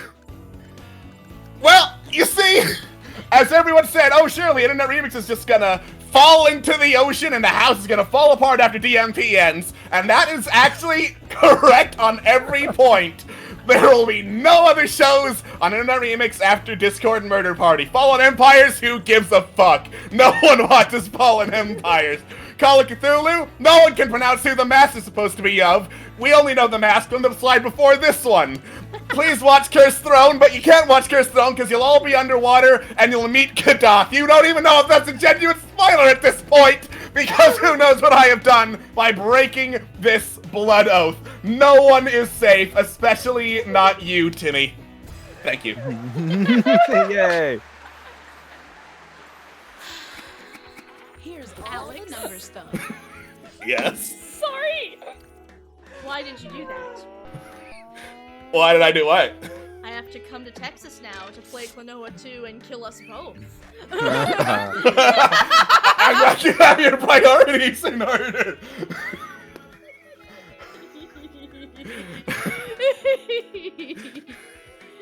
Oh my god. God, I'm trying Blood to... oath is broken. It was the perfect combination, really. I mean, it only worked out so well that you were the one who just happened to be my co-host. Give the award you're going to give out a funny and unique name, or just name it after yourself. I don't care. Man, if only I didn't have a stuttering problem. No, you did really good. Stutter. Not according to the graphs. I can assure you, the graphs super do not fucking matter. That is not the point of the game. No one cares about the graphs. The points Yeah, literally do not matter. Also, for me, at least, it starts to hurt to type. This end part where people are giving each other trophies, like that's where it really matters. It's the golden snitch round. Moments ago. Roll that footage. We're crying! Kristen, please stop popping! Oh my fucking god! I feel like I'm for some reason. I am a beautiful unicorn. Dark, was that you? No, I did wonderful chicken. That was me. Okay. What? Why? Which of these comments are mine? Disliked, reported, and unsubscribed unless you make me the focus. You pegged Keemstar?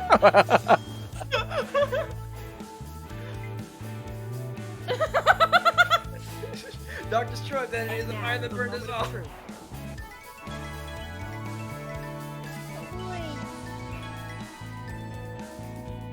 Each one of you has one last big award to bestow, and that includes the audience.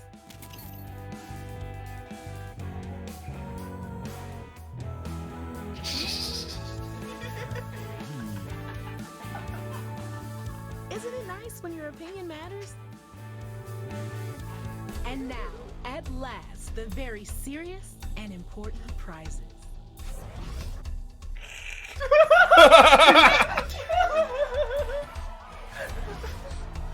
The meat award. Oh, The no. meat award. How dare you? Mom gets. What, Mom are you not Mom the on- fingers award. Nom the fingies. The throw shade and get paid award.